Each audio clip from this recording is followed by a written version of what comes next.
ತುಳಜಾ ಭವಾನಿ ದೇವಸ್ಥಾನದ 16ನೇ ವರ್ಷದ ಶರನ್ನವರಾತ್ರಿ ಮಹೋತ್ಸವ. ನಮಸ್ಕಾರ, ನೀವು ನೋಡ್ತಾ ಇದ್ದೀರಾ ಮೆಗಾ ನ್ಯೂಸ್. ಮೊದಲಿಗೆ ಹೆಡ್ಲೈನ್ಸ್.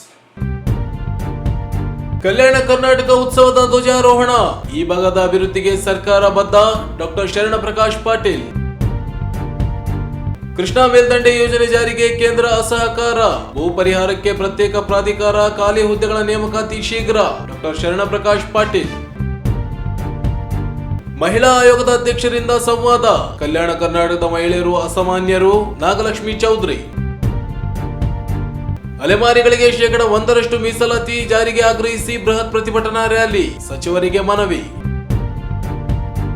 ಸೆಪ್ಟೆಂಬರ್ 19ರಂದು ಹುಬ್ಬಳ್ಳಿಯಲ್ಲಿ ವೀರಶೈವ ಲಿಂಗಾಯತ್ ಏಕತಾ ಸಮಾವೇಶ. ಸಮಾಜದ ಬಾಂಧವರು ಭಾಗವಹಿಸಲು ಚಂದ್ರಶೇಖರ್ ಮಿರ್ಜಾಪುರ್ ಮನವಿ.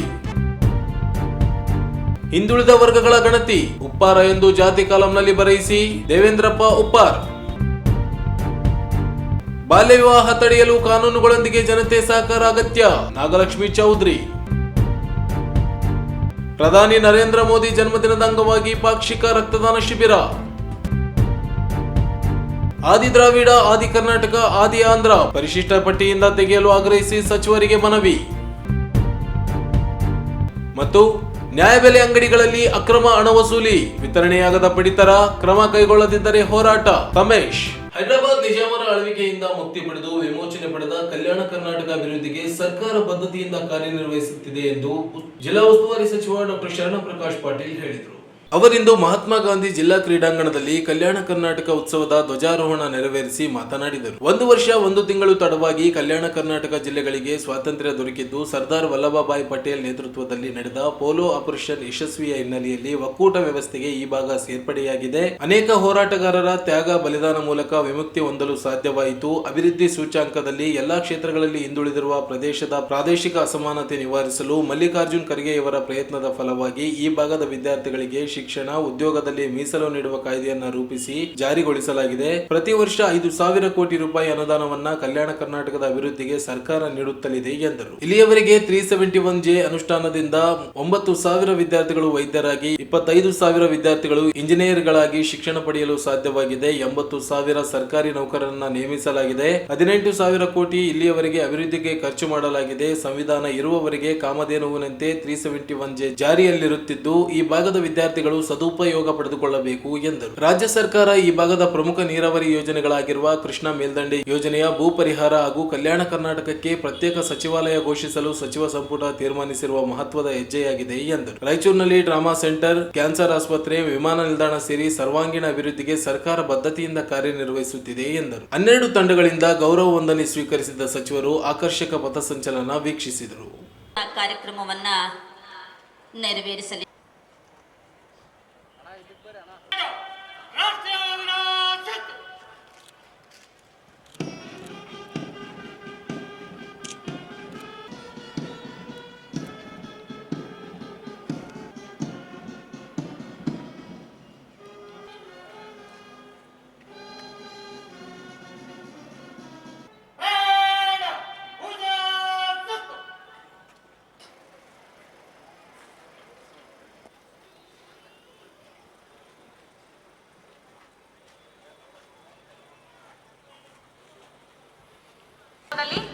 ಜಿಲ್ಲಾ ಸಶಸ್ತ್ರ ಮೀಸಲು ಪಡೆ ರಾಯಚೂರು DAR ತಂಡ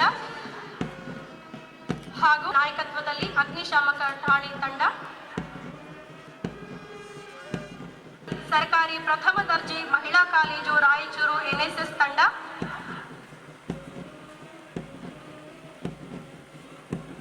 ಕುಮಾರಿ ಪಾಕೆ ತಂಡ, ತಂಡ,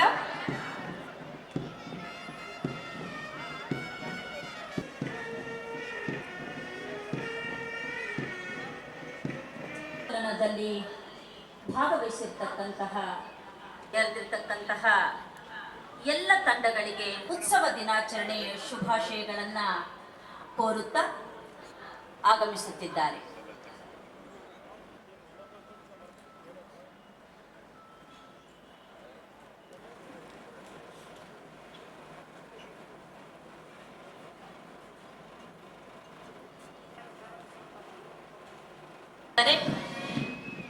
ಸುಂದರವಾಗಿರ್ತಕ್ಕಂತಹ ಶಿಸ್ತುಬದ್ಧ ಪಥಸಂಚಲನ ಕಾರ್ಯಕ್ರಮ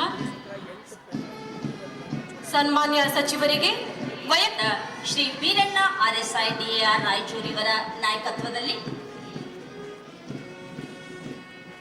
ರಾಜು ನರಸಪ್ಪ ಠಾಣಾಧಿಕಾರಿಗಳು ಇವರ ನಾಯಕತ್ವದಲ್ಲಿ, ಸರ್ಕಾರಿ ಪ್ರಥಮ ದರ್ಜೆ ಮಹಿಳಾ ಕಾಲೇಜು ರಾಯಚೂರು NSS ಕುಮಾರಿ ಸಂಗೀತಾ ಇವರ ನಾಯಕತ್ವದಲ್ಲಿ,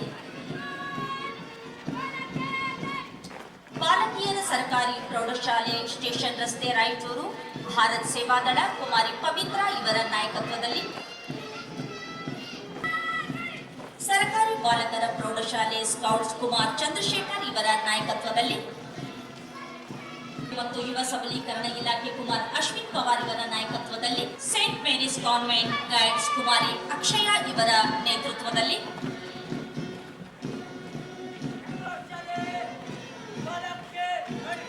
ಟ್ಯಾಗೋರ್ ಸ್ಮಾರಕ ಪ್ರೌಢಶಾಲೆ ಕುಮಾರ್ ಮಂಜುನಾಥ್ ಇವರ ನಾಯಕತ್ವದಲ್ಲಿ,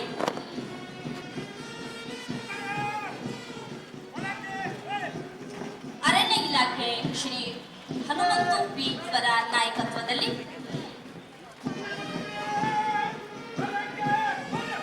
ಗೃಹರಕ್ಷಕ ದಳ ಶ್ರೀ H ಮಲ್ಲಿಕಾರ್ಜುನ್ ಇವರ ನೇತೃತ್ವದಲ್ಲಿ,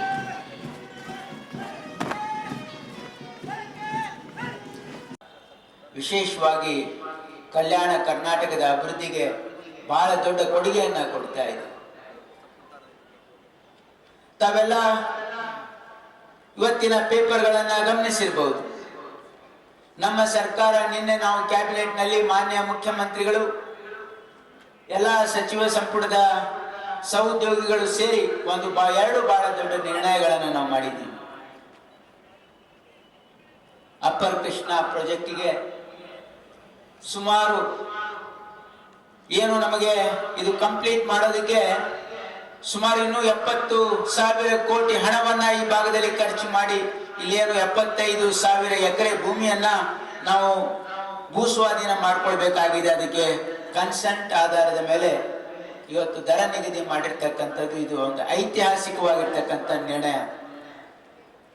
ಯಾವುದೇ ಸರ್ಕಾರ ಮಾಡಲಿಕ್ಕೆ ಸಾಧ್ಯ ಆಗದೆ ಇರತಕ್ಕಂಥ ಕೆಲಸ ಇವತ್ತು ಸಿದ್ದರಾಮಯ್ಯ ನೇತೃತ್ವದ ಕಾಂಗ್ರೆಸ್ ಸರ್ಕಾರ ಮಾಡಿದೆ ಅಂತಕ್ಕಂಥ ಒಂದು ಹೆಮ್ಮೆ ವಿಷಯವನ್ನ ನಾನು ಹೇಳ್ತಾ ಇದ್ದೀನಿ. ಇದು ನಮ್ಮ ಉತ್ತರ ಕರ್ನಾಟಕ ಭಾಗಕ್ಕೆ, ವಿಶೇಷವಾಗಿ ಕಲ್ಯಾಣ ಕರ್ನಾಟಕಕ್ಕೆ ಇವತ್ತು ಬಹಳ ದೊಡ್ಡ ಕೊಡುಗೆಯಾಗಿ ಇವತ್ತು ನಮ್ಮ ಸರ್ಕಾರ ಈ ಭಾಗದ ಅಭಿವೃದ್ಧಿಗೆ ತನ್ನ ಬದ್ಧತೆಯನ್ನ ಪ್ರದರ್ಶನ ಮಾಡಿದೆ. ಇನ್ನೊಂದು ಬಹಳ ಮಹತ್ವದ ನಿರ್ಣಯ ಏನಂದ್ರೆ, ನಾವು ಕಲ್ಯಾಣ ಕರ್ನಾಟಕಕ್ಕೆ ಪ್ರತ್ಯೇಕವಾಗಿರ್ತಕ್ಕಂಥ ಸಚಿವಾಲಯವನ್ನ ನಾವು ಸ್ಥಾಪನೆ ಮಾಡಲಿಕ್ಕೆ ಕ್ಯಾಬಿನೆಟ್ ಮಂಜೂರಾತಿ ಕೊಟ್ಟಿದೆ. ಕಲಬುರಗಿಯಲ್ಲಿ ನಡೆದಿರ್ತಕ್ಕಂಥ ಸಚಿವ ಸಂಪುಟ ಸಭೆಯಲ್ಲಿ ನಾವು ನಿರ್ಣಯವನ್ನ ಮಾಡಿದ್ವಿ. ಏನು ಅಂತಂದ್ರೆ, ಇಲ್ಲಿ ನಾವು ಪ್ರತ್ಯೇಕ ಸಚಿವಾಲಯವನ್ನು ಮಾಡ್ತೀವಿ ಅಂತಕ್ಕಂಥದ್ದನ್ನ ಮಾಡಿದ್ವಿ. ಇವತ್ತು ನಾವು ಪ್ರತ್ಯೇಕ ಸಚಿವಾಲಯ ಇವತ್ತು ಕ್ಯಾಬಿನೆಟ್ ಮಂಜೂರಾತಿ ಕೊಟ್ಟಿದೆ. ನಾನು ಯಾಕೆ ಈ ಮಾತುಗಳನ್ನು ಹೇಳ್ತಾ ಇದ್ದೀನಿ ಅಂದ್ರೆ, ನಮ್ಮ ಮಕ್ಕಳಿಗೆ ಒಳ್ಳೆಯ ಭವಿಷ್ಯ ಇದೆ. ಕಲ್ಯಾಣ ಕರ್ನಾಟಕದ ಭಾಗದ ಮಕ್ಕಳಿಗೆ ಆರ್ಟಿಕಲ್ 371Jದ ಒಂದು ಬಹಳ ದೊಡ್ಡ ಶ್ರೀರಕ್ಷೆ ಇದೆ. ಅದಕ್ಕಾಗಿ ನಮ್ಮ ಮಕ್ಕಳು ಒಳ್ಳೆಯ ರೀತಿಯಿಂದ ಓದಿದ್ರೆ ನಿಮಗೆ ಒಳ್ಳೆಯ ಭವಿಷ್ಯ ಇದೆ. ಅದಕ್ಕೆ ನಾವೆಲ್ಲರೂ, ನಮ್ಮ ಸರ್ಕಾರ ಇವತ್ತು ಶಿಕ್ಷಣಕ್ಕೆ ಮತ್ತು ಆರೋಗ್ಯಕ್ಕೆ ಬಹಳ ಹೆಚ್ಚಿನ ಒತ್ತನ್ನು ಕೊಡ್ತಾ ಇದ್ದೀವಿ. ನಮಗೆಲ್ಲ ತಿಳಿದಿರುವ ಹಾಗೆ ಇವತ್ತು ರಾಯಚೂರಲ್ಲಿ ನಾವು ಈ ವರ್ಷ ಟ್ರಾಮಾ ಸೆಂಟರ್ ಮಾಡ್ತಾ ಇದ್ದೀವಿ, ಕ್ಯಾನ್ಸರ್ ಆಸ್ಪತ್ರೆ ಮಾಡ್ತಾ ಇದ್ದೀವಿ. ನಿಮಗೆ ವಿಮಾನ ನಿಲ್ದಾಣದ ಕೆಲಸ ಬರದಿಂದ ಸಾಗಿದೆ. ಇವತ್ತು ನಾವು ಫೌಂಡೇಶನ್ ಕೂಡ ಮಾಡ್ತಾ ಇದ್ದೀವಿ. ಏನಂದ್ರೆ, ಇಲ್ಲಿ ಒಂದು 40 ಕೋಟಿ ರೂಪಾಯಿ ವೆಚ್ಚದಲ್ಲಿ ನಾವು ಇಲ್ಲಿ ಒಂದು ಕನ್ವೆನ್ಷನ್ ಸೆಂಟರ್ ಕೂಡ ಮಾಡ್ತಾ ಇದ್ದೀವಿ. ಈ ಭಾಗದ ಪ್ರಗತಿಗೆ ನಾನು, ಬೋಸರಾಜುಜಿಯವರು ಮತ್ತು ಎಲ್ಲ ಶಾಸಕರು ಇವತ್ತು ರಾಯಚೂರಿನ ಅಭಿವೃದ್ಧಿಗೆ ಪಕ್ಷ ಭೇದ ಮರೆತು ನಾವು ರಾಯಚೂರಿನ ಅಭಿವೃದ್ಧಿಗೆ ನಾವು ಬದ್ಧರಾಗಿದ್ದೀವಿ ಅಂತಕ್ಕಂಥದ್ದನ್ನ ನಾವು ಇಲ್ಲಿ ಎಲ್ಲರೂ ಸೇರಿ ಕೆಲಸ ಮಾಡ್ತಕ್ಕಂಥ ಒಂದು ಪ್ರಯತ್ನ ಮಾಡ್ತಾ ಇದ್ದೀವಿ. ವೇದಿಕೆಯಲ್ಲಿ ನಗರ ಶಾಸಕ ಡಾಕ್ಟರ್ ಶಿವರಾಜ್ ಪಾಟೀಲ್, ಗ್ರಾಮೀಣ ಶಾಸಕ ಬಸನಗೌಡ ದದ್ದಲ್, ವಿಧಾನ ಪರಿಷತ್ ಸದಸ್ಯರುಗಳಾದ ಎ ವಸಂತಕುಮಾರ್, ಶರಣಗೌಡ ಬಯ್ಯಾಪುರ್, ಮಹಾನಗರ ಪಾಲಿಕೆ ಮಹಾಪೌರರಾದ ನರಸಮ್ಮ ನರಸಿಂಹಲು ಮಾಡಿಗಿರಿ, ಆರ್ಡಿಎ ಅಧ್ಯಕ್ಷ ರಾಜಶೇಖರ್ ರಾಮಸ್ವಾಮಿ, ಎಪಿಎಂಸಿ ಅಧ್ಯಕ್ಷ ಮಲ್ಲಿಕಾರ್ಜುನ್ ತಲ್ಮಾರಿ, ಪರಿಷತ್ ಮಾಜಿ ಸದಸ್ಯ ಬಸವರಾಜ್ ಪಾಟೀಲ್ ಇಟಗಿ, ಜಿಲ್ಲಾಧಿಕಾರಿ ಕೆ ನಿತೀಶ್, ಜಿಲ್ಲಾ ಪಂಚಾಯತ್ ಸಿಇಒ ಈಶ್ವರ್ ಕುಮಾರ್ ಕಾಂದು, ಪಾಲಿಕೆ ಆಯುಕ್ತ ಜುಬಿನ್ ಮೊಹಪಾತ್ರ, ಜಿಲ್ಲಾ ಪೊಲೀಸ್ ವರಿಷ್ಠಾಧಿಕಾರಿ ಎಂ ಪುಟ್ಟಮಾದಯ್ಯ ಸೇರಿದಂತೆ ಅನೇಕರು ಉಪಸ್ಥಿತರಿದ್ದರು.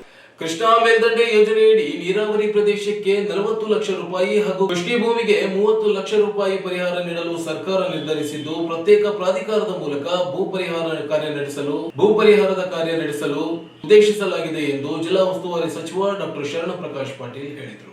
ಅವರಿಂದು ಮಾಧ್ಯಮಗಳೊಂದಿಗೆ ಮಾತನಾಡಿ, ಉತ್ತರ ಕರ್ನಾಟಕ ಜಿಲ್ಲೆಗಳ ಜನರ ಆಶಾಕಿರಣವಾಗಿರುವ ಕೃಷ್ಣಾ ಮೇಲ್ದಂಡೆ ಯೋಜನೆಯ 75,000 ಎಕರೆ ಪ್ರದೇಶ ಸ್ವಾಧೀನಪಡಿಸಿಕೊಳ್ಳಬೇಕಿದೆ. ಹಂತ ಹಂತವಾಗಿ ಭೂ ಸ್ವಾಧೀನ ಪ್ರಕ್ರಿಯೆ ನಡೆಸಲು ಸರಿಸುಮಾರು 75,000 ಕೋಟಿ ರೂಪಾಯಿ ಅನುದಾನದ ಅವಶ್ಯಕತೆ ಇದೆ. ಆರ್ಥಿಕ ಸಂಪನ್ಮೂಲ ಕ್ರೋಢೀಕರಣದ ಕುರಿತು ಹಣಕಾಸು ಇಲಾಖೆಯೊಂದಿಗೆ ಮುಖ್ಯಮಂತ್ರಿ ಹಾಗೂ ಉಪಮುಖ್ಯಮಂತ್ರಿಗಳು ಪ್ರತ್ಯೇಕ ಸಭೆ ನಡೆಸಿ ಆರ್ಥಿಕ ಸಂಪನ್ಮೂಲ ಕ್ರೋಢೀಕರಣದ ಕುರಿತು ಚರ್ಚಿಸಲಿದ್ದಾರೆ. ಕೃಷ್ಣಾ ನ್ಯಾಯಾಧೀಕರಣ ತೀರ್ಪು ಅಧಿಸೂಚನೆ ಹೊರಡಿಸದೆ ಕೇಂದ್ರ ಸರ್ಕಾರ ರಾಜಕೀಯ ಮಾಡುತ್ತಿದೆ ಎಂದು ಆರೋಪಿಸಿದರು. ಆಲಮಟ್ಟಿ ಜಲಾಶಯದ ಎತ್ತರ ನಮ್ಮ ಹಕ್ಕು, ಯಾರ ಆಕ್ಷೇಪಿಸಿದರೆ ಸಂಬಂಧವಿಲ್ಲ. ನ್ಯಾಯಾಧೀಕರಣ ತೀರ್ಪಿನ ಆಧಾರದ ಮೇಲೆ ಕೇಂದ್ರ ಬಿಜೆಪಿ ಸರ್ಕಾರ ಅಧಿಸೂಚನೆ ಪ್ರಕಟಿಸಬೇಕು ಎಂದರು. ಕೇಂದ್ರ ಸರ್ಕಾರ ರಾಜಕಾರಣ ಬಿಟ್ಟು ರಾಜ್ಯಪಾಲಿನ ನೀರಿನ ಹಕ್ಕು ಬಳಸಿಕೊಳ್ಳಲು ಮುಂದಾಗಬೇಕು. ರಾಜ್ಯ ಸರ್ಕಾರ ಬದ್ಧತೆಯಿಂದ ನಡೆದುಕೊಳ್ಳುತ್ತಿದೆ ಎಂದರು. ಕಲ್ಯಾಣ ಕರ್ನಾಟಕ ಪ್ರದೇಶಕ್ಕೆ ಪ್ರತ್ಯೇಕ ಸಚಿವಾಲಯ ಮಾಡಲು ಸಚಿವ ಸಂಪುಟ ತೀರ್ಮಾನಿಸಿದೆ. ಯೋಜನಾ ಇಲಾಖೆ ವ್ಯಾಪ್ತಿಯಲ್ಲಿಯೇ ಸಚಿವಾಲಯ ಕಾರ್ಯನಿರ್ವಹಿಸಲಿದೆ. ನವಲಿ ಸಮತೋಲನ ಜಲಾಶಯ ನಿರ್ಮಾಣಕ್ಕೆ ಸರ್ಕಾರ ನಿರಂತರ ಪ್ರಯತ್ನದಲ್ಲಿದೆ. ನೆರೆ ರಾಜ್ಯಗಳ ಸಮ್ಮತಿ ಮೇಲೆ ಜಲಾಶಯ ನಿರ್ಮಿಸಬೇಕಿದೆ. ಸರ್ಕಾರ ನೆರೆ ರಾಜ್ಯಗಳ ಸಮ್ಮತಿ ಪಡೆಯುವ ಪ್ರಯತ್ನದಲ್ಲಿದೆ ಎಂದರು. ಪರಿಶಿಷ್ಟ ಜಾತಿಗಳ ಒಳ ಮೀಸಲಾತಿ ಜಾರಿಗೊಂಡಿದ್ದು, ಶೀಘ್ರದಲ್ಲಿ 5,500 ಶಿಕ್ಷಕರನ್ನ ನೇಮಕಾತಿ ನಡೆಸಲು ಉದ್ದೇಶಿಸಲಾಗಿದೆ. ಖಾಲಿ ಇರುವ ಎಲ್ಲಾ ನೇಮಕಾತಿಗಳು ನಡೆಯಲಿವೆ. ರಾಯಚೂರು ಉತ್ಸವ ಮುಂದಿನ ನವೆಂಬರ್-ಡಿಸೆಂಬರ್ ನಲ್ಲಿ ನಡೆಸಲು ಉದ್ದೇಶಿಸಲಾಗಿದೆ. ಪೂರ್ವ ತಯಾರಿ ನಡೆಸಲಾಗುತ್ತಿದೆ ಎಂದರು. ಮುಂಗಾರು ಮಳೆಯಿಂದ ಆಗಿರುವ ಹಾನಿ ಪರಿಹಾರದ ಕುರಿತು ಸರ್ಕಾರ ಶೀಘ್ರದಲ್ಲಿ ತೀರ್ಮಾನ ಕೈಗೊಂಡು ರೈತರ ಖಾತೆಗಳಿಗೆ ಪರಿಹಾರದ ಹಣ ಪಾವತಿಸಲಾಗುತ್ತದೆ ಎಂದರು. ಹಿಂದುಳಿದ ವರ್ಗಗಳ ಜಾತಿ ಗಣತಿಯಲ್ಲಿ ವೀರಶೈವ ಲಿಂಗಾಯತ್ ಗೊಂದಲ ಕುರಿತಂತೆ ಸೆಪ್ಟೆಂಬರ್ 21ರಂದು ಬೆಂಗಳೂರಿನ ಸಚಿವರಾದ ಎಂಬಿ ಪಾಟೀಲ್, ಈಶ್ವರ್ ಖಂಡ್ರೆ ಸೇರಿ ಅನೇಕ ಸಚಿವರ ಉಪಸ್ಥಿತಿಯಲ್ಲಿ ಸಭೆ ನಡೆಸಿ ನಿರ್ಧರಿಸಲಾಗುತ್ತದೆ. ಸ್ವಾಮೀಜಿಗಳು ಹಾಗೂ ಸಮಾಜದ ಪ್ರಮುಖರ ಸಭೆ ನಂತರ ನಿರ್ಧಾರಕ್ಕೆ ಬರಲಾಗುತ್ತದೆ. ರಾಯಚೂರು ರಿಮ್ಸ್ ಆಸ್ಪತ್ರೆಯಲ್ಲಿ ಗುಣಮಟ್ಟದ ಚಿಕಿತ್ಸೆ ದೊರೆಯುತ್ತದೆ. ಚಿಕಿತ್ಸೆ ದೊರೆಯುವುದಿಲ್ಲ ಎಂಬ ಆರೋಪ ಒಪ್ಪುವುದಿಲ್ಲ ಎಂದರು. ಇಲ್ಲ, ಅದ್ರ ಬಗ್ಗೆ ಈಗ ಮಾನ್ಯ ಮುಖ್ಯಮಂತ್ರಿಗಳು ಪ್ರತ್ಯೇಕವಾಗಿ ಮತ್ತೆ ಸಭೆಯನ್ನು ಕರೆದು ಆರ್ಥಿಕ ಇಲಾಖೆಯ ಸಮಾಲೋಚನೆ ಮಾಡಿ ಮತ್ತು ಎಲ್ಲ ಸಚಿವರಿಗೆ ಸಹಯೋಗವನ್ನು ಪಡೆದು ಇದರ ನಿರ್ಧಾರ ತೆಗೆದುಕೊಳ್ಬೇಕು ಅಂತಕ್ಕಂಥ ಚರ್ಚೆ ಆಗಿದೆ. ಇದಕ್ಕೆ 2-3 ಒಂದು ಪ್ರಸ್ತಾವನೆಯನ್ನು ಕೊಟ್ಟಿದ್ದಾರೆ. ಅದನ್ನು ಚರ್ಚೆ ಹಂತದಲ್ಲಿದೆ. ಏನಂದ್ರೆ ಯಾವ ರೀತಿ ರಿಸೋರ್ಸ್ ಮೊಬಿಲೈಸ್ ಮಾಡಬೇಕು ಅಂತ, ಅದನ್ನ ಇದು ಸರ್ಕಾರದ ಬದ್ಧತೆ ಇದೆ, ಇದು ಮಾಡಲೇಬೇಕು ಅಂತಕ್ಕಂಥದ್ದು ನಿರ್ಣಯ ಆಗಿದೆ. ಏನಂದ್ರೆ ಇದು ಒಂದು ಪ್ರಾಜೆಕ್ಟಿಗೆ ಈ ಕಾಲಬದ್ಧದಲ್ಲಿ 4 ವರ್ಷ ಕಾಲದಲ್ಲಿ ಇದನ್ನು ಕಂಪ್ಲೀಟ್ ಮಾಡಬೇಕು ಅಂತಕ್ಕಂಥ ನಿರ್ಣಯವನ್ನು ನಮ್ಮ ಸರ್ಕಾರ ತೆಗೆದುಕೊಂಡಿದೆ. ಸರಿ, ನಿಮ್ಮ ಸರ್ಕಾರದಲ್ಲಿ ಪಂಚ ಗ್ಯಾರಂಟಿಗೆ ಎಲ್ಲ ದುಡ್ಡು ಹೋಗ್ಬೇಕಾದ್ರೆ ಇಂಥ ಪ್ರಾಜೆಕ್ಟ್ ದೊಡ್ಡ ಪ್ರಾಜೆಕ್ಟ್ ಮಾಡಿದಾಗ ನೀವು ಉಪಲಯತ್ನ ಮಾಡ್ತಾ ಇಲ್ವಾ ಅಂತ ಅನಿಸ್ತಾ ಇಲ್ವಾ? ಖಂಡಿತ ಇಲ್ಲ. ಯಾಕಂದ್ರೆ ನಮ್ಮ ಸರ್ಕಾರ ಅಭಿವೃದ್ಧಿ ಪರವಾಗಿರ್ತಕ್ಕಂಥ ಸರ್ಕಾರನೂ ಕೂಡ ಹೌದು. ಈ ನಮ್ಮ ಜನರ ಏನು ನಿರೀಕ್ಷೆ ಇದೆ, ಇವತ್ತು ಸ್ವಾತಂತ್ರ್ಯದ ಫಲ ಕಟ್ಟ ಕಡೆಯ ಮನುಷ್ಯನಿಗೂ ತಲುಪಬೇಕು ಅಂತಕ್ಕಂಥದ್ದು ನಮ್ಮ ಗ್ಯಾರಂಟಿಗಳ ಸದಾಶಯ. ಕೇಳಿ, ಪೂರ್ತಿ ನನ್ನ ಮಾತು ಕೇಳಿ. ನಮ್ಮ ಗ್ಯಾರಂಟಿಗಳ ಸದಾಶಯ ಏನು ಅಂತಂದ್ರೆ ಕಟ್ಟ ಕಡೆಯ ಮನುಷ್ಯನ ಏನು ಸ್ವಾಭಿಮಾನದ ಬದುಕು, ಇದು ಗ್ಯಾರಂಟಿಗಳ ಸದಾಶಯ. ಅಪ್ಪರ್ ಕೃಷ್ಣಾ ಪ್ರಾಜೆಕ್ಟಿನ ಕಂಪ್ಲೀಟ್ ಮಾಡೋದ್ರ ನಿರ್ಣಯ ಏನಿದೆ, ಇದು ನಮಗೆ ಅಭಿವೃದ್ಧಿ ಮತ್ತು ರೈತರಿಗೆ ಇರ್ತಕ್ಕಂಥ ನಮ್ಮ ಬದ್ಧತೆ ಅಂತಕ್ಕಂಥದ್ದು ನಾನು ಬಹಳ ಸ್ಪಷ್ಟವಾಗಿ ನೀರಾವರಿ ಭೂಮಿಗೆ ಅಂತ ಹೇಳಿ ನಿಗದಿ ಮಾಡಿ ಇವತ್ತು ನಿರ್ಣಯ ಆಗಿದೆ. ಜೊತೆಗೆ ಈಗಾಗಲೇ ಲ್ಯಾಂಡ್ ಎಕ್ವಿಸಿಷನ್ ಅಲ್ಲಿ ಇರ್ತಕ್ಕಂಥ ಅನೇಕ ನೂರಾರು ಸಾವಿರಾರು ಕೇಸ್ಗಳಿವೆ ಕೋರ್ಟ್ ಅಲ್ಲಿ ಲ್ಯಾಂಡ್ ಎಕ್ವಿಸಿಷನ್. ಅದಕ್ಕೂ ಕೂಡ ನಾವು ಒಂದು ನಿರ್ಣಾಯಕ ಹಂತದ ನಿರ್ಣಯನ ಮಾಡಬೇಕು ಅಂತ ಹೇಳಿ ನಾವೊಂದು ಸ್ಪೆಷಲ್ ಅಥಾರಿಟಿಯನ್ನ, ಅಂದ್ರೆ ಕೋರ್ಟ್ ಮಾನಿಟರ್ಡ್ ಅಥಾರಿಟಿಯನ್ನ ಸ್ಥಾಪನೆ ಮಾಡಲಿಕ್ಕೆ ಕ್ಯಾಬಿನೆಟ್ ಅನುಮೋದನೆ ಕೊಟ್ಟಿದೆ. ಇದು ಹೈಕೋರ್ಟಿನ ಒಂದು ಸಮಾಲೋಚನೆಯಿಂದ ಆಗಿರ್ತಕ್ಕಂಥ ನಿರ್ಧಾರ. ಹಾಗಾಗಿ ಇದು ಈ ಅಥಾರಿಟಿ, ಇದು ಹೈಕೋರ್ಟಿನ ಒಂದು ಸಮಾಲೋಚನೆ ಮಾಡಿ ಈ ನಿರ್ಣಯವನ್ನು ಮಾಡಲಾಗಿದೆ. ಇದರಿಂದ ತ್ವರಿತವಾಗಿ ಏನು ಲ್ಯಾಂಡ್ ಅಕ್ವಿಸಿಷನ್ ಕೇಸಸ್ ಇತ್ತಲ್ಲ ಅದನ್ನು ಕೂಡ ಮಾಡಲಿಕ್ಕೆ ಇವತ್ತು ನಮ್ಮ ಸರ್ಕಾರ ನಿರ್ಧಾರ ಮಾಡಿದೆ. ಯಾಕಂದರೆ ಇದು ನಮ್ಮ ರಾಜ್ಯದ ಒಂದು ಪ್ರತಿಷ್ಠಿತವಾಗಿರ್ತಕ್ಕಂಥ ಒಂದು ನೀರಾವರಿ ಯೋಜನೆ. ಇದಕ್ಕೆ ನಮ್ಮ ಸರ್ಕಾರ ಸಂಪೂರ್ಣವಾಗಿ ಸರ್ಕಾರದ ಅವಧಿಯಲ್ಲೇ ಮುಗಿಸ್ಬೇಕು ಅಂತಕ್ಕಂಥ ಒಂದು ಸಂಕಲ್ಪ ಮಾಡಿರೋದ್ರಿಂದ ಈ ಒಂದು ಸುಮಾರು 70,000 ಕೋಟಿ ವೆಚ್ಚ ಆಗ್ಬೋದು ಅಂತಕ್ಕಂಥ ಒಂದು ಅಂದಾಜಿದೆ 3-4 ವರ್ಷದಲ್ಲಿ. ಹಾಗಾಗಿ ಇದಕ್ಕೆ ಒಂದು ನಿರ್ಣಾಯಕ ನಿರ್ಧಾರವನ್ನು ನಮ್ಮ ಸರ್ಕಾರ ಉತ್ತರ ಕರ್ನಾಟಕದ ಅಭಿವೃದ್ಧಿಗೆ ಕೊಟ್ಟಿರ್ತಕ್ಕಂಥ ಒಂದು ಬಹುದೊಡ್ಡ ಕೊಡುಗೆ ಅಂತಕ್ಕಂಥದ್ದು ನನ್ನ ಅಭಿಪ್ರಾಯ. ಮತ್ತು ಎರಡನೇ ಈ ಸಂದರ್ಭದಲ್ಲಿ ಸಣ್ಣ ನೀರಾವರಿ ವಿಜ್ಞಾನ ಮತ್ತು ತಂತ್ರಜ್ಞಾನ ಸಚಿವ ಎನ್.ಎಸ್. ಬೋಸರಾಜು, ವಿಧಾನ ಪರಿಷತ್ ಸದಸ್ಯರುಗಳಾದ ಎ. ವಸಂತಕುಮಾರ್, ಶರಣೇಗೌಡ ಬಯ್ಯಾಪುರ್, ಗ್ರಾಮೀಣ ಶಾಸಕ ಬಸನಗೌಡ ದದ್ದಲ್, ಆರ್ಡಿಎ ಅಧ್ಯಕ್ಷ ರಾಜಶೇಖರ್ ರಾಮಸ್ವಾಮಿ, ಡಿಸಿ ನಿತೀಶ್, ಜಿಲ್ಲಾ ಪಂಚಾಯತ್ ಸಿಇಒ ಈಶ್ವರ್ ಕುಮಾರ್ ಕಾಂದು, ಜಿಲ್ಲಾ ಪೊಲೀಸ್ ವರಿಷ್ಠಾಧಿಕಾರಿ ಎಂ. ಪುಟ್ಟಮಾದಯ್ಯ, ಪಾಲಿಕೆ ಆಯುಕ್ತ ಜುಬಿನ್ ಮೊಹಪಾತ್ರ ಸೇರಿದಂತೆ ಅನೇಕರು ಉಪಸ್ಥಿತರಿದ್ದರು. ಕಲ್ಯಾಣ ಕರ್ನಾಟಕದ ಹೆಣ್ಣು ಮಕ್ಕಳಲ್ಲಿ ಶಕ್ತಿ ಹೆಚ್ಚಾಗಿದ್ದು ಯುಕ್ತಿಯೂ ಹೆಚ್ಚಿದೆ.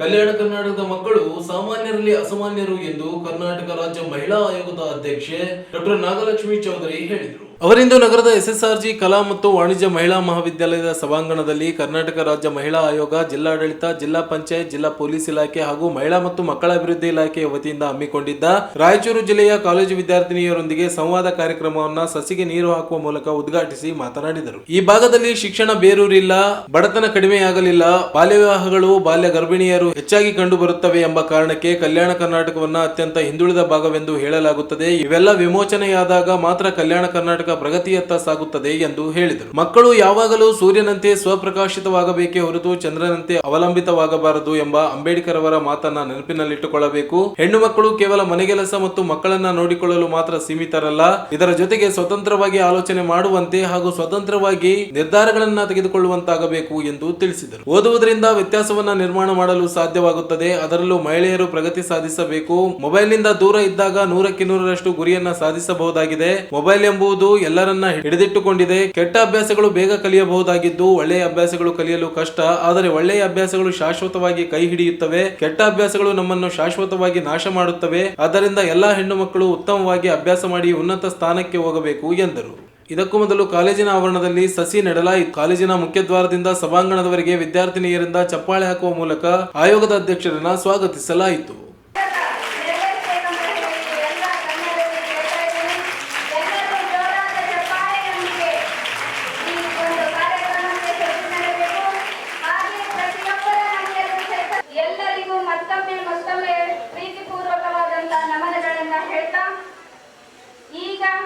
ನಾವೆಲ್ಲರೂ ಇವತ್ತು ಏನ್ ದಿವಸ ಕಲ್ಯಾಣ ಕರ್ನಾಟಕದ ಮಕ್ಕಳು ನಿಶಬ್ದವಾಗಿರ್ಬೇಕಪ್ಪ ಅಂದ್ರೆ ನಾನು ಮಾತಾಡ್ಬೇಕಾದ್ರೆ ಅಷ್ಟೇ. ಕಲ್ಯಾಣ ಕರ್ನಾಟಕದ ಮಕ್ಕಳಿಗೆ ಶಕ್ತಿ ಬಹಳ ಜಾಸ್ತಿ, ಯುಕ್ತಿನೂ ಬಹಳ ಜಾಸ್ತಿ. ಇಷ್ಟೇ ಮಾತಾಡ್ಲಿಕ್ಕೆ, ಹೋರಾಟ ಮಾಡ್ಲಿಕ್ಕೆ ಭಯ ಬೀಳ್ತೀರ. ಸಾಮಾನ್ಯರಲ್ಲಿ ಅಸಾಮಾನ್ಯರು ಕಲ್ಯಾಣ ಕರ್ನಾಟಕದ ಜನ ತಿಳ್ಕೊಳ್ಳಿ. ನೀವು ನಿಮ್ಮಲ್ಲಿ ಅಷ್ಟೊಂದು ಶಕ್ತಿ ಇದೆ, ನಿಮ್ಮಲ್ಲಿ ಅಷ್ಟು ಪ್ರೀತಿ ಇದೆ, ನಿಮ್ಮಲ್ಲಿ ಅಷ್ಟೊಂದು ದಯೆ ಇದೆ, ಕರುಣೆ ಇದೆ, ಹೋರಾಟದ ಗುಣಗಳಿದ್ದಾವೆ. ಆದರೆ ಹೊರಗಡೆ ಬರೋದಿಲ್ಲ. ಕಲ್ಯಾಣ ಕರ್ನಾಟಕದ ಜನರು ಸಾಮಾನ್ಯರಲ್ಲಿ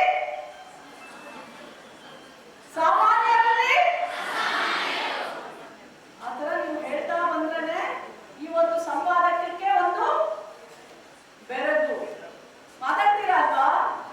ಸೊ ಈ ಒಂದ್ಸಲ ಕಲ್ಯಾಣ ಕರ್ನಾಟಕದ ಮಕ್ಕಳು ಸಾಮಾನ್ಯ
ವೇದಿಕೆ ಮೇಲೆ ವಿಜಯಲಕ್ಷ್ಮಿ, ಗಿರಿಜಾ, ಸಂಜಯ್ ಪವಾರ್, ಈರಮ್ಮ ಗುಂಜಳ್ಳಿ, ಮಂಜುಳಾ, ಪ್ರತಿಭಾ ರೆಡ್ಡಿ, ಶ್ರೀದೇವಿ ನಾಯಕ್, ಮಹಿಳಾ ಮತ್ತು ಮಕ್ಕಳ ಅಭಿವೃದ್ಧಿ ಇಲಾಖೆ ಉಪನಿರ್ದೇಶಕ ನವೀನ್ ಕುಮಾರ್ ಸೇರಿದಂತೆ ಅನೇಕರು ಉಪಸ್ಥಿತರಿದ್ದರು. ರಾಜ್ಯದಲ್ಲಿ ಒಳ ಮೀಸಲಾತಿಯಲ್ಲಿ 49 ಅಲೆಮಾರಿ ಸಮುದಾಯಗಳ ಹಾಗೂ 10 ಪರಿಶಿಷ್ಟ ಜಾತಿ ಸೂಕ್ಷ್ಮ ಸಮುದಾಯದ ಸೇರಿ ಒಟ್ಟು 59 ಸಮುದಾಯಗಳಿಗೆ 1% ಪ್ರತ್ಯೇಕ ಮೀಸಲಾತಿ ನೀಡಬೇಕು ಎಂದು ಕರ್ನಾಟಕ ಅಸ್ಪೃಶ್ಯ ಅಲೆಮಾರಿ ಸಮುದಾಯಗಳ ಮಹಾ ಒಕ್ಕೂಟದಿಂದ ನಗರದಲ್ಲಿ ಪ್ರತಿಭಟನೆ ನಡೆಸಲಾಯಿತು. ನಗರದ ಅಂಬೇಡ್ಕರ್ ವೃತ್ತದಲ್ಲಿ ಕೆಲಕಾಲ ಬೃಹತ್ ಧರಣಿ ನಡೆಸಿದ ಪ್ರತಿಭಟನಾಕಾರರು ನಂತರ ಹಳೆ ಜಿಲ್ಲಾಧಿಕಾರಿ ಕಚೇರಿಯವರೆಗೆ ಬೃಹತ್ ಮೆರವಣಿಗೆ ನಡೆಸಿ ರಾಜ್ಯ ಸರ್ಕಾರದ ವಿರುದ್ಧ ಘೋಷಣೆ ಕೂಗಿ ಆಕ್ರೋಶ ವ್ಯಕ್ತಪಡಿಸಿದರು. ವಿವಿಧ ವೇಷಭೂಷಣಗಳೊಂದಿಗೆ ಪ್ರತಿಭಟನೆಯಲ್ಲಿ ಭಾಗವಹಿಸಿದ್ದ ಅಲೆಮಾರಿ ಸಮುದಾಯದ ಜನರು ರಾಜ್ಯ ಸರ್ಕಾರವು ಮೀಸಲಾತಿ ನೀಡದೆ ಅನ್ಯಾಯ ಮಾಡಿದೆ ಎಂದು ಘೋಷಣೆಗಳನ್ನು ಮೊಳಗಿಸಿದರು. ಜನಸಂಖ್ಯೆಯನ್ನು ಮಾನದಂಡವಾಗಿಟ್ಟುಕೊಂಡು ಒಳ ಮೀಸಲಾತಿಯನ್ನು ಜಾರಿ ಮಾಡಲಾಗಿದೆ. ಆದರೆ ಇದರಿಂದ 49 ಅಲೆಮಾರಿ ಸಮುದಾಯಗಳಿಗೆ ಅನ್ಯಾಯ ಮಾಡಿದೆ. ಕೇವಲ ಚುನಾವಣೆ ಸಂದರ್ಭದಲ್ಲಿ ಮಾತ್ರ ಸಮುದಾಯಗಳು ನೆನಪಾಗುತ್ತಿದ್ದು ಮೀಸಲಾತಿ ಹಂಚಿಕೆಯಲ್ಲಿ ಪರಿಗಣನೆಗೆ ತೆಗೆದುಕೊಂಡಿಲ್ಲ. ಮೀಸಲಾತಿಯ ಹೆಚ್ಚಿನ ಪಾಲನ್ನ ಬಲಾಢ್ಯರೇ ಪಡೆಯುತ್ತಿದ್ದಾರೆ. ತೆಲಂಗಾಣದಲ್ಲಿ ಜನಸಂಖ್ಯಾವಾರು ಮೀಸಲಾತಿ ನೀಡಿಲ್ಲ. ಸಾಮಾಜಿಕ ಶೈಕ್ಷಣಿಕ ಹಿಂದುಳಿಯುವಿಕೆಯ ಮಾನದಂಡದಿಂದ ಮೀಸಲಾತಿ ನೀಡಲಾಗಿದೆ. ಅಲೆಮಾರಿಗಳಿಗೆ ಪ್ರಾತಿನಿಧ್ಯ ನೀಡಿದ್ದಾರೆ. ರಾಜ್ಯದಲ್ಲಿರುವ 49 ಅಲೆಮಾರಿಗಳು ಸೌಲಭ್ಯದಿಂದ ವಂಚಿತರಾಗುತ್ತಿದ್ದಾರೆ. ಪ್ರತ್ಯೇಕ ಒಂದೇ ಗುಂಪಿನಲ್ಲಿ ಗುರುತಿಸಿ 1% ಮೀಸಲಾತಿ ನಿಗದಿಪಡಿಸಬೇಕು ಎಂದು ಒತ್ತಾಯಿಸಿದರು.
ಯಲ್ಲಿ 49 ಅಲೆಮಾರಿ ಸಮುದಾಯಗಳು ಹಾಗೂ 10 ಪರಿಶಿಷ್ಟ ಜಾತಿಯ ಸೂಕ್ಷ್ಮ ಮತ್ತು ಅತಿ ಸೂಕ್ಷ್ಮ ಸಮುದಾಯದ ಒಟ್ಟು 59 ಸಮುದಾಯಗಳಿಗೆ 1% ಪ್ರತ್ಯೇಕವಾದಂತಹ ಮೀಸಲಾತಿಯನ್ನು ನೀಡುವ ಕುರಿತು ಈ ಮೇಲ್ಕಾಣಿಸಿದ ವಿಷಯಕ್ಕೆ ಸಂಬಂಧಿಸಿದಂತೆ ಕರ್ನಾಟಕ ಅಸ್ಪೃಶ್ಯ ಅಲೆಮಾರಿ ಸಮುದಾಯಗಳ ಮಹಾ ಒಕ್ಕೂಟ ರಾಯಚೂರು ವತಿಯಿಂದ ವಿನಂತಿಸಿಕೊಳ್ಳುವುದೇನೆಂದರೆ ಕರ್ನಾಟಕ ಸರ್ಕಾರವು ಈಗಾಗಲೇ ದಿನಾಂಕ 25/8/2025 ಒಳ ಮೀಸಲಾತಿಯ ವರ್ಗೀಕರಣಕ್ಕೆ ಸಂಬಂಧಿಸಿದಂತೆ ಆದೇಶವನ್ನು ಹೊರಡಿಸಿದೆ. ಆದರೆ ಕರ್ನಾಟಕ ಸರ್ಕಾರದ ಈ ಆದೇಶವು ಸರ್ವೋಚ್ಚ ನ್ಯಾಯಾಲಯದ ದಿನಾಂಕ 1/8/2024 ಮೀಸಲಾತಿಯ ವರ್ಗೀಕರಣದ ಕುರಿತು ನೀಡಿದ ಮಹತ್ವದ ತೀರ್ಪಿಗೆ ವಿರುದ್ಧವಾಗಿದೆ. ಭಾರತ ಸರ್ವೋಚ್ಚ ನ್ಯಾಯಾಲಯವು ದಿನಾಂಕ 1/8/2024 ನೀಡಿತ್ತು. ಕಳೆದ 75 ವರ್ಷಗಳಲ್ಲಿ ಮೀಸಲಾತಿಯ ಮೂಲ ಸೂಕ್ತ ಪ್ರಾತಿನಿಧ್ಯ ಪಡೆಯದ ಅಲೆಮಾರಿ ಸಮುದಾಯಗಳಲ್ಲಿ ಈ ತೀರ್ಪು ಹೊಸ ಭರವಸೆಯನ್ನು ಮೂಡಿಸಿತ್ತು. ಸದರಿ ಈ ತೀರ್ಪು ಆಧರಿಸಿ ರಾಜ್ಯದಲ್ಲಿ ಒಳ ಮೀಸಲಾತಿಯನ್ನು ಜಾರಿಗೆ ತರುವ ಸಲುವಾಗಿ ಕರ್ನಾಟಕ ಘನ ಸರ್ಕಾರವು ಸಾಕಷ್ಟು ಇದೆ ಸರ್, ದಯಮಾಡಿ ಹೇಳೋದಾಗ ಸಂಕ್ಷಿಪ್ತ ಹೇಳ್ಬಿಡ್ರಿ ಸರ್. ಅಲೆಮಾರಿಗಳಿಗೆ ಸರ್ ಇವತ್ತು ನಿಮ್ಮ ಸರ್ಕಾರ ಮರಣ ಶಾಸನ ಬರ್ತಿದೆ. ಬಹುಶಃ ಇವತ್ತು ನಮ್ಗೆ ಏನ್ ಕೊಟ್ಟಿದೆ ಅಂದ್ರೆ ನಿಮ್ ಸರ್ಕಾರ ಎಲ್ಲ ಕೊಟ್ಟಿತ್ತು, ಅನ್ನ ಕೊಟ್ಟಿತ್ತು ಸಿದ್ದರಾಮಯ್ಯ ಸರ್ಕಾರನೇ. ನಮಗೆ ಅಲೆಮಾರಿ ಕೋಶವನ್ನ ಪ್ರತ್ಯೇಕವಾಗಿ ಸ್ಥಾಪನೆ ಮಾಡಿ ನಮ್ಗೆ ಅನ್ನ ಕೊಟ್ಟಿತ್ತು. ನಾವು ದೇವರಂತ ಭಾವನೆ ಮಾಡ್ಕೊಂಡು ನಿಮ್ಗೋಸ್ಕರ ಸರ್ ಸಾಕಷ್ಟು ಬೇರೆ ಬೇರೆ ಪಕ್ಷದಿಂದ ನಾವು ಎಲ್ಲ ಇದಾಗ್ಬಿಟ್ಟು ನಾವು ಎಲ್ಲ ಫ್ರೀ ಆಗಿದೀವಿ. ಆದ್ರೂ ಕೂಡ ಕಾಂಗ್ರೆಸ್ ಪಕ್ಷಕ್ಕೆ ನಾವೆಲ್ಲ ಅಲೆಮಾರಿ ಸಮುದಾಯ ಟೀಮ್ ಮಾಡ್ಕೊಂಡು ಹೋಗ್ಬಿಟ್ಟು ರಾಜ್ಯದಲ್ಲಿ ಎಲ್ಲಾ ಕಡೆ ಇದು ಮಾಡಿದೀವಿ ಸರ್. ಆದ್ರೆ ನಮ್ಮ ಅಲೆಮಾರಿ ಸಮುದಾಯಗಳಿಗೆ ನಾವು ಪ್ರಾತಿನಿಧ್ಯ ನೀಡ್ತೀರಿ ಅಂತ ಹೇಳಿ ಬಹಳ ಆಶಾಭಾವನೆ ಇಟ್ಕೊಂಡಿದ್ದೀವಿ ಸರ್. ನಾನು ಮುಖ್ಯಮಂತ್ರಿ, ನಾನು ಕೂಡ ಕ್ಯಾಬಿನೆಟ್ ಮುಂದ್ಗಡೆ ಇದ್ದೀನಿ ಸರ್. ಅಲ್ಲಿ ಲಾಠಿ ಚಾರ್ಜ್ ಮಾಡಿದ್ರು ನಮ್ಮನ್ನೆಲ್ಲ ಇಟ್ಕೊಂಡು ಹೋಗ್ಬಿಟ್ಟು ಸರ್. ಅಲ್ಲಿ ಬಹಳ ನೋವಾಗ್ತಾ ಇದೆ. ಇದು ಅಲೆಮಾರಿ ಸಮುದಾಯಗಳಿಗೆ ಮಾಡಿರ್ತಕ್ಕಂಥ ಮರಣ ಶಾಸನ ಸರ್. ದಯಮಾಡಿ ತಮ್ಮ ಕೈಯಲ್ಲಿ ಮುಗಿಸಿ ಸರ್. ಇನ್ನು ಪ್ರತಿಭಟನೆಯಲ್ಲಿ ಕರ್ನಾಟಕ ಅಸ್ಪೃಶ್ಯ ಅಲೆಮಾರಿ ಸಮುದಾಯಗಳ ಮಹಾ ಒಕ್ಕೂಟದ ಮುಖಂಡರುಗಳಾದ ಶಿವರಾಜ್ ರುದ್ರಾಕ್ಷಿ, ಹುಸೇನಪ್ಪ, ಮಹಂತೇಶ್ ಸಂಕಲ್, ಉಮೇಶ್, ಶ್ರೀನಿವಾಸ್ ಎಸ್ಆರ್, ಭೀಮರಾಯ, ಸಿಂಹಾದ್ರಿ, ಶರಣಪ್ಪ ಬಾನಾಳ್, ಯಲ್ಲಪ್ಪ ಜೋಳಗೇರ, ಮಲ್ಲಯ್ಯ, ಜಮ್ಮಣ್ಣ ಡೊಕ್ಕ ಸೇರಿದಂತೆ ನೂರಾರು ಸಂಖ್ಯೆಯಲ್ಲಿ ಸಮುದಾಯದ ಜನರು ಭಾಗವಹಿಸಿದ್ದರು. ಅಖಿಲ ಭಾರತ ವೀರಶೈವ ಲಿಂಗಾಯತ್ ಮಹಾಸಭಾದಿಂದ ಸೆಪ್ಟೆಂಬರ್ 19ರಂದು ಹುಬ್ಬಳ್ಳಿಯಲ್ಲಿ ವೀರಶೈವ ಲಿಂಗಾಯತ್ ಏಕತಾ ಸಮಾವೇಶ ಆಯೋಜಿಸಲಾಗಿದೆ ಎಂದು ಮಹಾಸಭಾದ ಜಿಲ್ಲಾಧ್ಯಕ್ಷ ಚಂದ್ರಶೇಖರ್ ಪಾಟೀಲ್ ಮಿರ್ಜಾಪುರ್ ಹೇಳಿದರು. ಅವರಿಂದು ಮಾಧ್ಯಮಗೋಷ್ಠಿಯನ್ನ ಉದ್ದೇಶಿಸಿ ಮಾತನಾಡಿ, ಹುಬ್ಬಳ್ಳಿಯ ನೆಹರು ಮೈದಾನದಲ್ಲಿ ಮಧ್ಯಾಹ್ನ 3 ಗಂಟೆಗೆ ಪ್ರಾರಂಭವಾಗಲಿರುವ ಸಮಾವೇಶದಲ್ಲಿ ಅನೇಕ ಹರುಗುರು ಚರಮೂರ್ತಿಗಳು, ಸಮಾಜದ ಮುಖಂಡರು ಭಾಗಿಯಾಗಲಿದ್ದಾರೆ. ಸರಿಸುಮಾರು 1 ಲಕ್ಷ ಜನರು ಭಾಗವಹಿಸುವ ನಿರೀಕ್ಷೆ ಇದೆ. ಜಿಲ್ಲೆ ಹಾಗೂ ಎಲ್ಲಾ ತಾಲೂಕುಗಳ ಸಮಾಜದ ಬಾಂಧವರು ಭಾಗವಹಿಸುವ ಮೂಲಕ ಕಾರ್ಯಕ್ರಮವನ್ನು ಯಶಸ್ವಿಗೊಳಿಸಬೇಕು ಎಂದರು. ವೀರಶೈವ ಮತ್ತು ಲಿಂಗಾಯತ ಎಂದು ಹಿಂದುಳಿದ ವರ್ಗಗಳ ಸಮೀಕ್ಷೆಯಲ್ಲಿ ಗೊಂದಲಗಳು ಇವೆ. ಈಗಾಗಲೇ ವೀರಶೈವ ಮತ್ತು ಲಿಂಗಾಯತ್ ಎರಡೂ ಒಂದೇ ಎಂಬುದನ್ನು ಅನೇಕರು ಹೇಳಿದ್ದಾರೆ. ಗೊಂದಲ ನಿವಾರಿಸಿ ಒಂದೇ ಹೆಸರು ಬರೆಸುವ ಕುರಿತು ಸಭೆಯಲ್ಲಿ ಚರ್ಚಿಸಿ ನಿರ್ಧರಿಸಲಾಗುತ್ತದೆ ಎಂದರು. ನೆಹರು ಮೈದಾನದಲ್ಲಿ ನಡೆಸಲಿಕ್ಕೆ ತೀರ್ಮಾನ ಮಾಡಿದ್ದಾರೆ. ಈಗಾಗಲೇ ಅನೇಕ ಸಭೆಗಳನ್ನು ನಮ್ಮ ಅಖಿಲ ಭಾರತ ವೀರಶೈವ ಲಿಂಗಾಯತ ಮಹಾಸಭೆ ಎಲ್ಲ ನಮ್ಮ ವೀರಶೈವ ಲಿಂಗಾಯತ ಸಮಾಜದ ಸಂಘಟನೆಗಳನ್ನು ಒಳಗೊಂಡು ಮತ್ತು ಗುರು ವಿರಕ್ತರ ಪೂಜ್ಯರು ಕೂಡ ಚರ್ಚಿಸಿ ಸಭೆ ಸಮಾರಂಭಗಳ ಸಭೆಗಳನ್ನು ಮಾಡಿ ಸಮಾಲೋಚನೆ ಮಾಡಿ ಕೆಲವು ತೀರ್ಮಾನಗಳಿಗೆ ಬಂದಿದ್ದಾರೆ. ಹಾಗೆಯೇ ನಾಳೆ 19ನೇ ತಾರೀಕಿನಲ್ಲಿ ಹುಬ್ಬಳ್ಳಿಯಲ್ಲಿ ಇರತಕ್ಕಂತಹ ಒಂದು ಏಕತಾ ಸಮಾವೇಶದಲ್ಲಿ ಇಡೀ ರಾಜ್ಯದಾದ್ಯಂತ ಇರ್ತಕ್ಕಂಥ ನಮ್ಮ ವೀರಶೈವ ಲಿಂಗಾಯತ ಬಂಧುಗಳು ಹೆಚ್ಚಿನ ಸಂಖ್ಯೆಯಲ್ಲಿ ಸೇರಿ ಒಗ್ಗಟ್ಟನ್ನು ಪ್ರದರ್ಶಿಸಬೇಕು ಮತ್ತು ಸಮಾಜದಲ್ಲಿ ಏಕತೆಯನ್ನು ಮೂಡಿಸ್ತಕ್ಕಂಥ ಕೆಲಸವನ್ನು ಮಾಡಬೇಕಂತಕ್ಕಂಥ ದೃಷ್ಟಿಯಿಂದ ಹೆಚ್ಚಿನ ಸಂಖ್ಯೆಯಲ್ಲಿ ಸುಮಾರು 1 ಲಕ್ಷಕ್ಕೂ ಅಧಿಕವಾಗಿ ಹುಬ್ಬಳ್ಳಿ ಮಹಾನಗರದಲ್ಲಿ ಪ್ರಪ್ರಥಮವಾಗಿ ಸಮೀಕ್ಷೆ ಪೂರ್ವದಲ್ಲಿ ಒಂದು ಸಮಾವೇಶ ನಡೆದು ಜಾತಿ ಜನಗಣತಿ ಇರಬಹುದು ಸಮೀಕ್ಷೆ ಅಂತಕ್ಕಂಥ ಈ ಒಂದು ಪ್ರಕ್ರಿಯೆಯಲ್ಲಿ ಸಮಾಜದ ಎಲ್ಲಾ ವರ್ಗಗಳು ಕೂಡ ಭಾಗವಹಿಸಬೇಕಂತಕ್ಕಂಥದ್ದು ಒಂದು, ಹಾಗೂ ಸಮಾಜದಲ್ಲಿ ಒಗ್ಗಟ್ಟನ್ನು ಪ್ರದರ್ಶಿಸೋದು.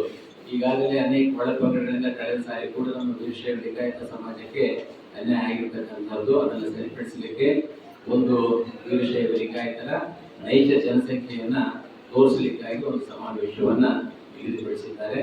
ಆದ್ರಿಂದ ತಮ್ಮ ಮುಖಾಂತರ ನಾನು ಕೇಳಿಕೊಳ್ಳೋದು ಇಷ್ಟೇ, ಇಡೀ ನಮ್ಮ ರಾಯಚೂರು ಜಿಲ್ಲೆಯಿಂದ ನಮ್ಮ ಅಖಿಲ ಭಾರತ ವೀರಶೈವ ಲಿಂಗಾಯತ ಮಹಾಸಭೆಯ ಎಲ್ಲ ವಿಭಾಗಗಳ ಪದಾಧಿಕಾರಿಗಳು ಮತ್ತು ಸಮಾಜದ ಈ ಸಂದರ್ಭದಲ್ಲಿ ಭೀಮರೆಡ್ಡಿ, ಸೋಮನಾಥ ರೆಡ್ಡಿ ಗಣದಿನ್ನಿ, ಡಾಕ್ಟರ್ ಪರಮೇಶ್ವರ್ ಸಾಲಿಮಠ್, ನೀಲಕಂಠ, ನಿರ್ಮಲಾ ಬೆಣ್ಣೆ, ಸುಲೋಚನಾ ಅಲ್ಕೂರ್, ಪ್ರತಿಭಾ ಗೋನಾಳ್ ಸೇರಿದಂತೆ ಅನೇಕರು ಉಪಸ್ಥಿತರಿದ್ದರು. ಈಗ ಚಿಕ್ಕದೊಂದು ಬ್ರೇಕ್ನ ನಂತರ ಮೆಗಾ ನ್ಯೂಸ್ ಮುಂದುವರಿಯುತ್ತದೆ. ತ್ರಿಲೋಕವಾಸಿನಿ ತುಳಜಾ ಭವಾನಿ ತ್ರಿರೂಪಧಾರಿಣಿ ಶ್ರೀ ತುಳಜಾ ಭವಾನಿ ದೇವಸ್ಥಾನದ 16ನೇ ವರ್ಷದ ಶರನ್ನವರಾತ್ರಿ ಮಹೋತ್ಸವ ದಿನಾಂಕ 22/9/2025 ಸೋಮವಾರದಂದು ಬೆಳಗ್ಗೆ ಬ್ರಾಹ್ಮ ಮುಹೂರ್ತದಲ್ಲಿ ಅಮ್ಮನವರ ನಂದಾದೀಪ. ವಿಜಯದಶಮಿಯವರೆಗೆ ಶ್ರೀ ತುಳಜಾ ಭವಾನಿ ಅಮ್ಮನವರಿಗೆ ಬೆಳಗಿನ ಜಾವ ಕ್ಷೀರಾಭಿಷೇಕ, ಪುಷ್ಪಾಭಿಷೇಕ ಹಾಗೂ ಸಂಜೆ ಗೋಧುಳಿ ಸಮಯದಲ್ಲಿ ಅಮ್ಮನವರಿಗೆ ವಿಶೇಷ ಅಲಂಕಾರ, ಭಕ್ತರಿಂದ ಕುಂಕುಮಾರ್ಚನೆ ಇರುತ್ತದೆ. ಹಾಗೂ ದಿನಾಂಕ 1/10/2025 ಗುರುವಾರ ಗಣಹೋಮ, ರುದ್ರಹೋಮ ಇರುತ್ತದೆ. ಮಧ್ಯಾಹ್ನ 12 ಗಂಟೆಗೆ ಹೋಮದ ಪೂರ್ಣಾಹುತಿ, ಮಹಾಮಂಗಳಾರತಿ, ಉಡಿ ತುಂಬುವ ಕಾರ್ಯಕ್ರಮ ಹಾಗೂ ಅನ್ನದಾಸೋಹ ಇರುತ್ತದೆ. ಸರ್ವ ಭಕ್ತಾದಿಗಳು ಶ್ರೀ ತುಳಜಾ ಭವಾನಿ ಅಮ್ಮನವರ ದೇವಸ್ಥಾನದಲ್ಲಿ ಬಂದು ಪೂಜೆಯಲ್ಲಿ, ಕುಂಕುಮಾರ್ಚನೆಯಲ್ಲಿ ದಂಪತಿ ಸಮೇತವಾಗಿ ಆಗಮಿಸಿ ದೇವಿಯ ಆಶೀರ್ವಾದ ಪಡೆದುಕೊಳ್ಳಬೇಕಾಗಿ ವಿನಂತಿ. ತುಳಜಾ ಭವಾನಿ ಸನ್ನಿಧಾನದಲ್ಲಿ ಬನ್ನಿ ಮಹಂಕಾಳಿ ವೃಕ್ಷ ಇರುತ್ತದೆ. ಬೆಳಗಿನ ಜಾವ ಬನ್ನಿ ಮಹಂಕಾಳಿ ಪೂಜೆಯಲ್ಲಿ ಪಾಲ್ಗೊಂಡು ತುಳಜಾ ಭವಾನಿ ಪೂಜೆಯಲ್ಲಿ ಹಾಗೂ ಪ್ರತಿದಿನ ಸಂಜೆ ದಾಂಡಿಯಾ ಕಾರ್ಯಕ್ರಮ ಇರುತ್ತದೆ. ಸ್ಥಳ ಶ್ರೀ ತುಳಜಾ ಭವಾನಿ ದೇವಸ್ಥಾನ, ಬೋಳಮಾನದೊಡ್ಡಿ ರಸ್ತೆ, ರಾಯಚೂರು.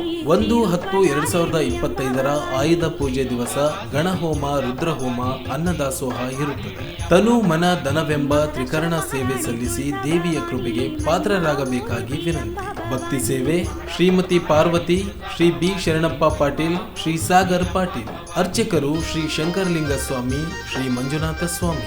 ಸರ್ವ ಭಕ್ತಾದಿಗಳಿಗೆ ಹಾರ್ದಿಕ ಸ್ವಾಗತ ಕೋರುವವರು ಶ್ರೀ ಸಾಗರ್ ಪಾಟೀಲ್, ಗೋ ಸೇವಕರು ಹಾಗೂ ಧರ್ಮಾಧಿಕಾರಿಗಳು, ಶ್ರೀ ಮಾತಾ ತುಳಜಾ ಭವಾನಿ ದೇವಸ್ಥಾನ, ರಾಯಚೂರು. ಮೊಬೈಲ್ ಸಂಖ್ಯೆ 7338341870. ಬಂದಾಳ ಭೂಮಿಗೆ ಭಕ್ತರ ಸಲುಹಾಗ ಬಂದಾಳ ಭೂಮಿಗೆ ಭಕ್ತರ ಸಲುಹಾಗ ಸೆಪ್ಟೆಂಬರ್ 22ರಿಂದ ಪ್ರಾರಂಭವಾಗಲಿರುವ ಹಿಂದುಳಿದ ವರ್ಗಗಳ ಗಣತಿಯಲ್ಲಿ ಉಪ್ಪಾರ ಸಮಾಜದ ಬಾಂಧವರು ಕೋಟ್ 1465ರಲ್ಲಿ ಉಪ್ಪಾರ ಎಂದು ಬೆಳೆಸಬೇಕೆಂದು ಜಿಲ್ಲಾ ಉಪ್ಪಾರ ಸಮಾಜದ ಗೌರವಾಧ್ಯಕ್ಷ ದೇವೇಂದ್ರಪ್ಪ ಉಪ್ಪಾರ್ ಹೇಳಿದರು. ಅವರಿಂದು ಮಾಧ್ಯಮಗೋಷ್ಠಿಯನ್ನು ಉದ್ದೇಶಿಸಿ ಮಾತನಾಡಿ, ಗಣತಿಯಲ್ಲಿ ಜಾತಿ ಉಪಜಾತಿ ಕಾಲಂಗಳಿದ್ದು ಜಾತಿ ಕಾಲಂನಲ್ಲಿ ಉಪ್ಪಾರ ಎಂದು ನಮೂದಿಸಬೇಕು. ಸಾಮಾಜಿಕ, ಆರ್ಥಿಕ, ಔದ್ಯೋಗಿಕ ಮಾಹಿತಿಗಳನ್ನು ನಿಖರವಾಗಿ ಗಣತಿದಾರರಿಗೆ ಮಾಹಿತಿ ನೀಡಬೇಕು. ವಿದ್ಯಾವಂತರು ಗ್ರಾಮೀಣ ಭಾಗದ ಪ್ರದೇಶದ ಜನರಿಗೆ ಮಾಹಿತಿ ನೀಡಿ ಗಣತಿಯಲ್ಲಿ ಸಮರ್ಪಕ ಮಾಹಿತಿ ಒದಗಿಸಲು ಸಹಕರಿಸಬೇಕು ಎಂದರು. ಸಾಮಾಜಿಕ, ಶೈಕ್ಷಣಿಕ ಹಾಗೂ ಆರ್ಥಿಕ ಸಮೀಕ್ಷೆ ಹಮ್ಮಿಕೊಂಡಿರ್ತೀವಿ. ಈ ವಿಷಯದಲ್ಲಿ ಏನು ಬಯಸುತ್ತಂದರೆ ನಮೂನೆ 61, 60 ಕಾಲಂಗಳನ್ನು ಹೊಂದಿದ್ದು ಇದರಲ್ಲಿ ಅದು ಸಾಮಾಜಿಕ, ಶೈಕ್ಷಣಿಕ, ಆರ್ಥಿಕ, ಔದ್ಯೋಗಿಕ ಹಾಗೂ ಇನ್ನಿತರೆ ಮಾಹಿತಿಗಳು ಒಳಗೊಂಡಿದ್ದು ಪ್ರತಿ ಮಾಹಿತಿಯನ್ನು ತಪ್ಪದೇ ಗಣತಿದಾರರಿಗೆ ನೀಡುವಂತೆ ಕೋರಲಾಗಿದೆ. ಅದರಂತೆ ನೀವು ನೀಡಿರುವ ಮಾಹಿತಿಯನ್ನು ಗಣತಿದಾರರು ದಾಖಲಿಸಿದ ಬಗ್ಗೆ ಪರಿಶೀಲಿಸುವುದು. ಈ ಸಮೀಕ್ಷೆಯಲ್ಲಿ ಅತಿ ಮುಖ್ಯವಾದ ವಿಷಯ ಕಾಲಂ ನಂಬರ್ 9 ಉಪಜಾತಿ ಕಾಲಂ ನಂಬರ್ 10. ಇದರಲ್ಲಿ ಜಾತಿ ಅತಿ ಮುಖ್ಯ. ಜಾತಿ ಕಾಲಂನಲ್ಲಿ ಉಪ್ಪಾರ ಎಂದೇ ಬರೆಸಬೇಕು. ಅದರ ಕೋಡು 1465 ಉಪ್ಪಾರ ಇರುತ್ತದೆ. ಕೇವಲ ಉಪ್ಪಾರ ಎಂದು ಬರೆಯಿಸಬೇಕು. ಅದರಂತೆ ಈ ವಿಷಯದಲ್ಲಿ ಅತಿ ಜಾಗರೂಕರಾಗಿ ನಮೂದುಗಳಲ್ಲಿ ಭರ್ತಿ ಮಾಡಿದ್ದಲ್ಲಿ ನಮ್ಮ ಸಮಾಜದ ನಿಖರವಾದ ಮಾಹಿತಿ ಲಭ್ಯವಾಗುತ್ತದೆ. ಇದರಲ್ಲಿ ರಾಜ್ಯದಲ್ಲಿ ನಮ್ಮ ಸಮಾಜದ ಜನಸಂಖ್ಯೆ ಎಷ್ಟು ಎಂದು ತಿಳಿಯುವುದು.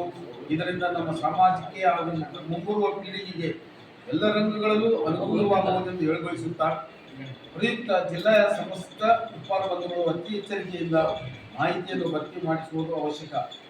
ಆದ್ದರಿಂದ ಗ್ರಾಮೀಣ ಪ್ರದೇಶದಲ್ಲಿ ಇರುವ ವಿದ್ಯಾವಂತರು ಹಾಗೂ ಹಿರಿಯ ಮುಖಂಡರು ಗ್ರಾಮೀಣ ಪ್ರದೇಶದ ಸಮಾಜದ ರೈತಾಪಿ ಬಂಧುಗಳಿಗೆ ಇದರ ಬಗ್ಗೆ ಮಾಹಿತಿಯನ್ನು ನೀಡಿ ಸಮೀಕ್ಷೆಯಲ್ಲಿ ತಪ್ಪುಗಳನ್ನು ಮಾಡದಂತೆ ತಿಳಿಯುವಂತೆ ವಿನಂತಿಸಲಾಗಿದೆ. ಸಮೀಕ್ಷೆಯಲ್ಲಿ ಸಮಾಜ ಸರ್ವರು ಆಸಕ್ತಿಯಿಂದ ಎಚ್ಚರಿಕೆಯಿಂದ ಸಮಾಜದ ಅಭಿಮಾನದೊಂದಿಗೆ ಭಾಗವಹಿಸಿ ಯಶಸ್ವಿಯಾಗುವಂತೆ ಕೋರಲಾಗಿದೆ. ಜೈ ಭಗೀರಥ. ಈ ಸಂದರ್ಭದಲ್ಲಿ ಜಿಲ್ಲಾಧ್ಯಕ್ಷ ಪಾಗುಂಟಪ್ಪ ಮಿರ್ಜಾಪುರ್, ಎಂ ಚಂದ್ರಶೇಖರ್, ವೆಂಕೋಬಾ ಉಪ್ಪಾರ್, ಪಿ ಸುರೇಖಾ, ನರಸಿಂಹಲು, ಬಾಲಚಂದ್ರ, ಪ್ರವೀಣ್ ಕುಮಾರ್, ಶರಣಬಸವ ಸೇರಿ ಅನೇಕರು ಉಪಸ್ಥಿತರಿದ್ದರು. ಬಾಲ್ಯ ವಿವಾಹ, ಪೋಕ್ಸೋ ಕಾಯ್ದೆ ಬಹಳ ಗಂಭೀರವಾದ ಕಾಯ್ದೆಗಳಾಗಿದ್ದು ಬೇಲ್ ರಹಿತ ಕಾನೂನುಗಳಾಗಿದ್ದು ಕಾನೂನು ಎಷ್ಟೇ ಕಠಿಣವಾಗಿದ್ದರೂ ಸಾರ್ವಜನಿಕರಲ್ಲಿ ಬದಲಾವಣೆ ಮತ್ತು ಸಮಾಜದಲ್ಲಿ ಬದಲಾವಣೆ ಬಹಳ ಮುಖ್ಯವಾಗಿರುತ್ತದೆ ಅಂತ ಕರ್ನಾಟಕ ರಾಜ್ಯ ಮಹಿಳಾ ಆಯೋಗದ ಅಧ್ಯಕ್ಷೆ ಡಾಕ್ಟರ್ ನಾಗಲಕ್ಷ್ಮಿ ಚೌಧರಿ ಹೇಳಿದರು. ಅವರಿಂದು ನಗರದ SSRG ಮಹಿಳಾ ಮಹಾವಿದ್ಯಾಲಯದಲ್ಲಿ ಸುದ್ದಿಗಾರರೊಂದಿಗೆ ಮಾತನಾಡಿ, ಸರ್ಕಾರದಿಂದ ಎಲ್ಲಾ ರೀತಿಯ ಕ್ರಮಗಳನ್ನು ಕೈಗೊಳ್ಳುತ್ತಿದ್ದರೂ ಬಾಲ್ಯ ವಿವಾಹಗಳಾಗುತ್ತಿದ್ದು ದಾಖಲಾಗುವ ಪ್ರಕರಣಗಳು ಕಡಿಮೆ ಇದ್ದು, ಆದರೆ ಆರೋಗ್ಯ ಇಲಾಖೆಯಲ್ಲಿ ಬಾಲ್ಯ ಗರ್ಭಿಣಿಯರ ಸಂಖ್ಯೆ ಹೆಚ್ಚಾಗುತ್ತಿದೆ. ಅರಿವು ಮೂಡಿಸುವಲ್ಲಿ ಇಲಾಖೆಗಳು ಸೋತಿದ್ದು, ಜೊತೆಗೆ ಸಾರ್ವಜನಿಕರು ಕೂಡ ಈ ಬಗ್ಗೆ ಜಾಗೃತರಾಗುವುದು ಅತ್ಯವಶ್ಯಕವಾಗಿದೆ ಎಂದರು. ಬಾಲ್ಯ ವಿವಾಹ ಮಾಡಿದರೆ ಶಿಕ್ಷೆಯಾಗುತ್ತದೆ ಎಂದು ತಿಳಿದಿದ್ದರೂ ಗ್ರಾಮೀಣ ಭಾಗಗಳಲ್ಲಿ ಆ ಕೃತ್ಯಕ್ಕೆ ಮುಂದಾಗುತ್ತಾರೆ. ರಾಜ್ಯದಲ್ಲಿ 32,000 ಬಾಲ್ಯ ಗರ್ಭಿಣಿಯರ ಸಂಖ್ಯೆ ದಾಖಲಾಗಿದ್ದು ಎಲ್ಲಾ ಜಿಲ್ಲೆಗಳಲ್ಲಿ ಜಿಲ್ಲಾಧಿಕಾರಿ ಪ್ರತಿ ತಿಂಗಳು ಮಹಿಳಾ ಮತ್ತು ಮಕ್ಕಳ ಅಭಿವೃದ್ಧಿ ಇಲಾಖೆ, ಆರೋಗ್ಯ ಇಲಾಖೆ ಸೇರಿದಂತೆ ಇನ್ನಿತರ ಇಲಾಖೆಗಳೊಂದಿಗೆ ಸಭೆ ನಡೆಸುತ್ತಿದ್ದಾರೆ ಎಂದರು. ಬಾಲ್ಯ ವಿವಾಹಗಳು ಹಿಂದುಳಿದ ಸಮಾಜ, SC/ST ಸಮುದಾಯದಲ್ಲಿ ಹೆಚ್ಚಾಗಿ ಆಗುತ್ತವೆ. ಈಗಾಗಲೇ ಪೊಲೀಸ್ ಇಲಾಖೆಯಿಂದ ಮನೆ ಮನೆಗೆ ಪೊಲೀಸ್ ಎಂಬ ಕಾರ್ಯಕ್ರಮದ ಮಾದರಿಯಲ್ಲಿ ಹೆಣ್ಣು ಮಕ್ಕಳ ಶಿಕ್ಷಣ ಮತ್ತು ಭದ್ರತೆಗಾಗಿ ಮನೆ ಮನೆಗೆ ಸರ್ಕಾರ ಎಂಬ ಕಾರ್ಯಕ್ರಮವನ್ನ DC ಅವರು ಮಾಡಬೇಕಾಗುತ್ತದೆ. ಹಳ್ಳಿಗಳಲ್ಲಿ ಬಾಲ್ಯ ವಿವಾಹವಾಗುತ್ತಿದೆ ಎಂದು ಅಂಗನವಾಡಿ ಕಾರ್ಯಕರ್ತರಿಗೆ ತಿಳಿಯುತ್ತದೆ. ಆದರೆ ಮಾಹಿತಿ ನೀಡಿದವರ ಮೇಲೆಯೇ ಬೆದರಿಕೆ ಹಾಕಲಾಗುತ್ತಿದೆ. ಆದ್ದರಿಂದ ಮನೆ ಮನೆಗಳಲ್ಲಿ ಬದಲಾವಣೆಯಾಗಬೇಕಿದೆ. ಬಡತನ ಕಡಿಮೆಯಾಗಬೇಕು. ಮೊಬೈಲ್ ಬಳಕೆಯಿಂದ ಈಗಿನ ಹೆಣ್ಣು ಮಕ್ಕಳು ಹಾಳಾಗುತ್ತಿದ್ದಾರೆ ಎಂದು ತಿಳಿಸಿದರು. ಬದಲಾವಣೆ ಬರಬೇಕು, ಮನೆಗಳಲ್ಲಿ ಬದಲಾವಣೆ ಬರಬೇಕು. ನೀವು ಕಾನೂನುಗಳು ಎಷ್ಟೇ ಗಟ್ಟಿಯಾಗಿ ನಿಂತ್ಕೊಂಡ್ರು ಸಹ ಅವ್ರಿಗೆ ಗೊತ್ತಿದೆ, ಮದುವೆ ಮಾಡಿದ್ರೆ ಆ ಹುಡುಗನ್ನ ಜೈಲಿಗೆ ಹಾಕ್ತಾರೆ ಅನ್ನೋದು ಗೊತ್ತು. ಆ ಮಗು ಬಸ್ರಿ ಆಗಿರ್ತಾಳೆ, ಆಸ್ಪತ್ರೆಗೆ ಎಲ್ಲ ಮದುವೆ ಮಾಡಿಬಿಟ್ಟಿರ್ತಾರೆ, ಯಾರಿಗೂ ಗೊತ್ತೇ ಇರೋದಿಲ್ಲ. ಬಟ್ ಗರ್ಭಿಣಿ ಆದಾಗ ಆಸ್ಪತ್ರೆಗೆ ಹೋಗಲೇಬೇಕು, ಅಲ್ಲಿ ದಾಖಲಾತಿ ಆಗುತ್ತೆ. ಬಾಲ್ಯ ಗರ್ಭಿಣಿ, ಬಾಲ್ಯ ವಿವಾಹ ದಾಖಲಾತಿ ಆಗೋದಿಲ್ಲ, ಬಾಲ್ಯ ಗರ್ಭಿಣಿ ದಾಖಲಾತಿ ಆಗುತ್ತೆ. ಬಟ್ ಬ್ಯಾಕ್ವರ್ಡ್ ನಾವು ಹೋದಾಗ ಮಾತ್ರನೇ ಬಾಲ್ಯ ವಿವಾಹಗಳು ಎಷ್ಟಾಗಿದ್ದಾವೆ, ರಿಜಿಸ್ಟ್ರ್ ಎಷ್ಟಾಗಿಲ್ಲ ಅನ್ನೋದು ಆವಾಗ ಮಾತ್ರ ನಿಜವಾದ ದಾಖಲಾತಿ ಸಿಗುತ್ತೆ ನಮಗೆ. ನಾನು ಜಸ್ಟ್ 1 ವೀಕ್ ಮುಂಚೆ ನೋಡ್ತಾ ಇದ್ದೆ, ಆರೋಗ್ಯ ಇಲಾಖೆಯಲ್ಲಿ ದಾಖಲಾತಿ ಸುಮಾರು 32,000 ಬಾಲ್ಯ ಗರ್ಭಿಣಿಯರು ಇರೋದು ಅಲ್ವಾ. ಸೊ ಹಾಗಾಗಿ 32,000 ಬಾಲ್ಯ ಗರ್ಭಿಣಿಯರೂ ಎಲ್ಲ ಅನೈತಿಕ ಸಂಬಂಧದಲ್ಲಿ ಹುಟ್ಟಿಲ್ಲ ಅಲ್ವಾ. ಅನೈತಿಕ ಸಂಬಂಧಗಳು ಅಥವಾ ಯಾರೋ ಏನೋ ಮಾಡಿಬಿಟ್ಟಿದ್ದಾರೆ, ಮಗು ಹುಟ್ಟು ಗೊತ್ತಾಗ್ದೇನೆ ಮಾಡಿದ್ದಾರೆ ಅನ್ನೋದು ಎಷ್ಟಿರ್ಬೋದು.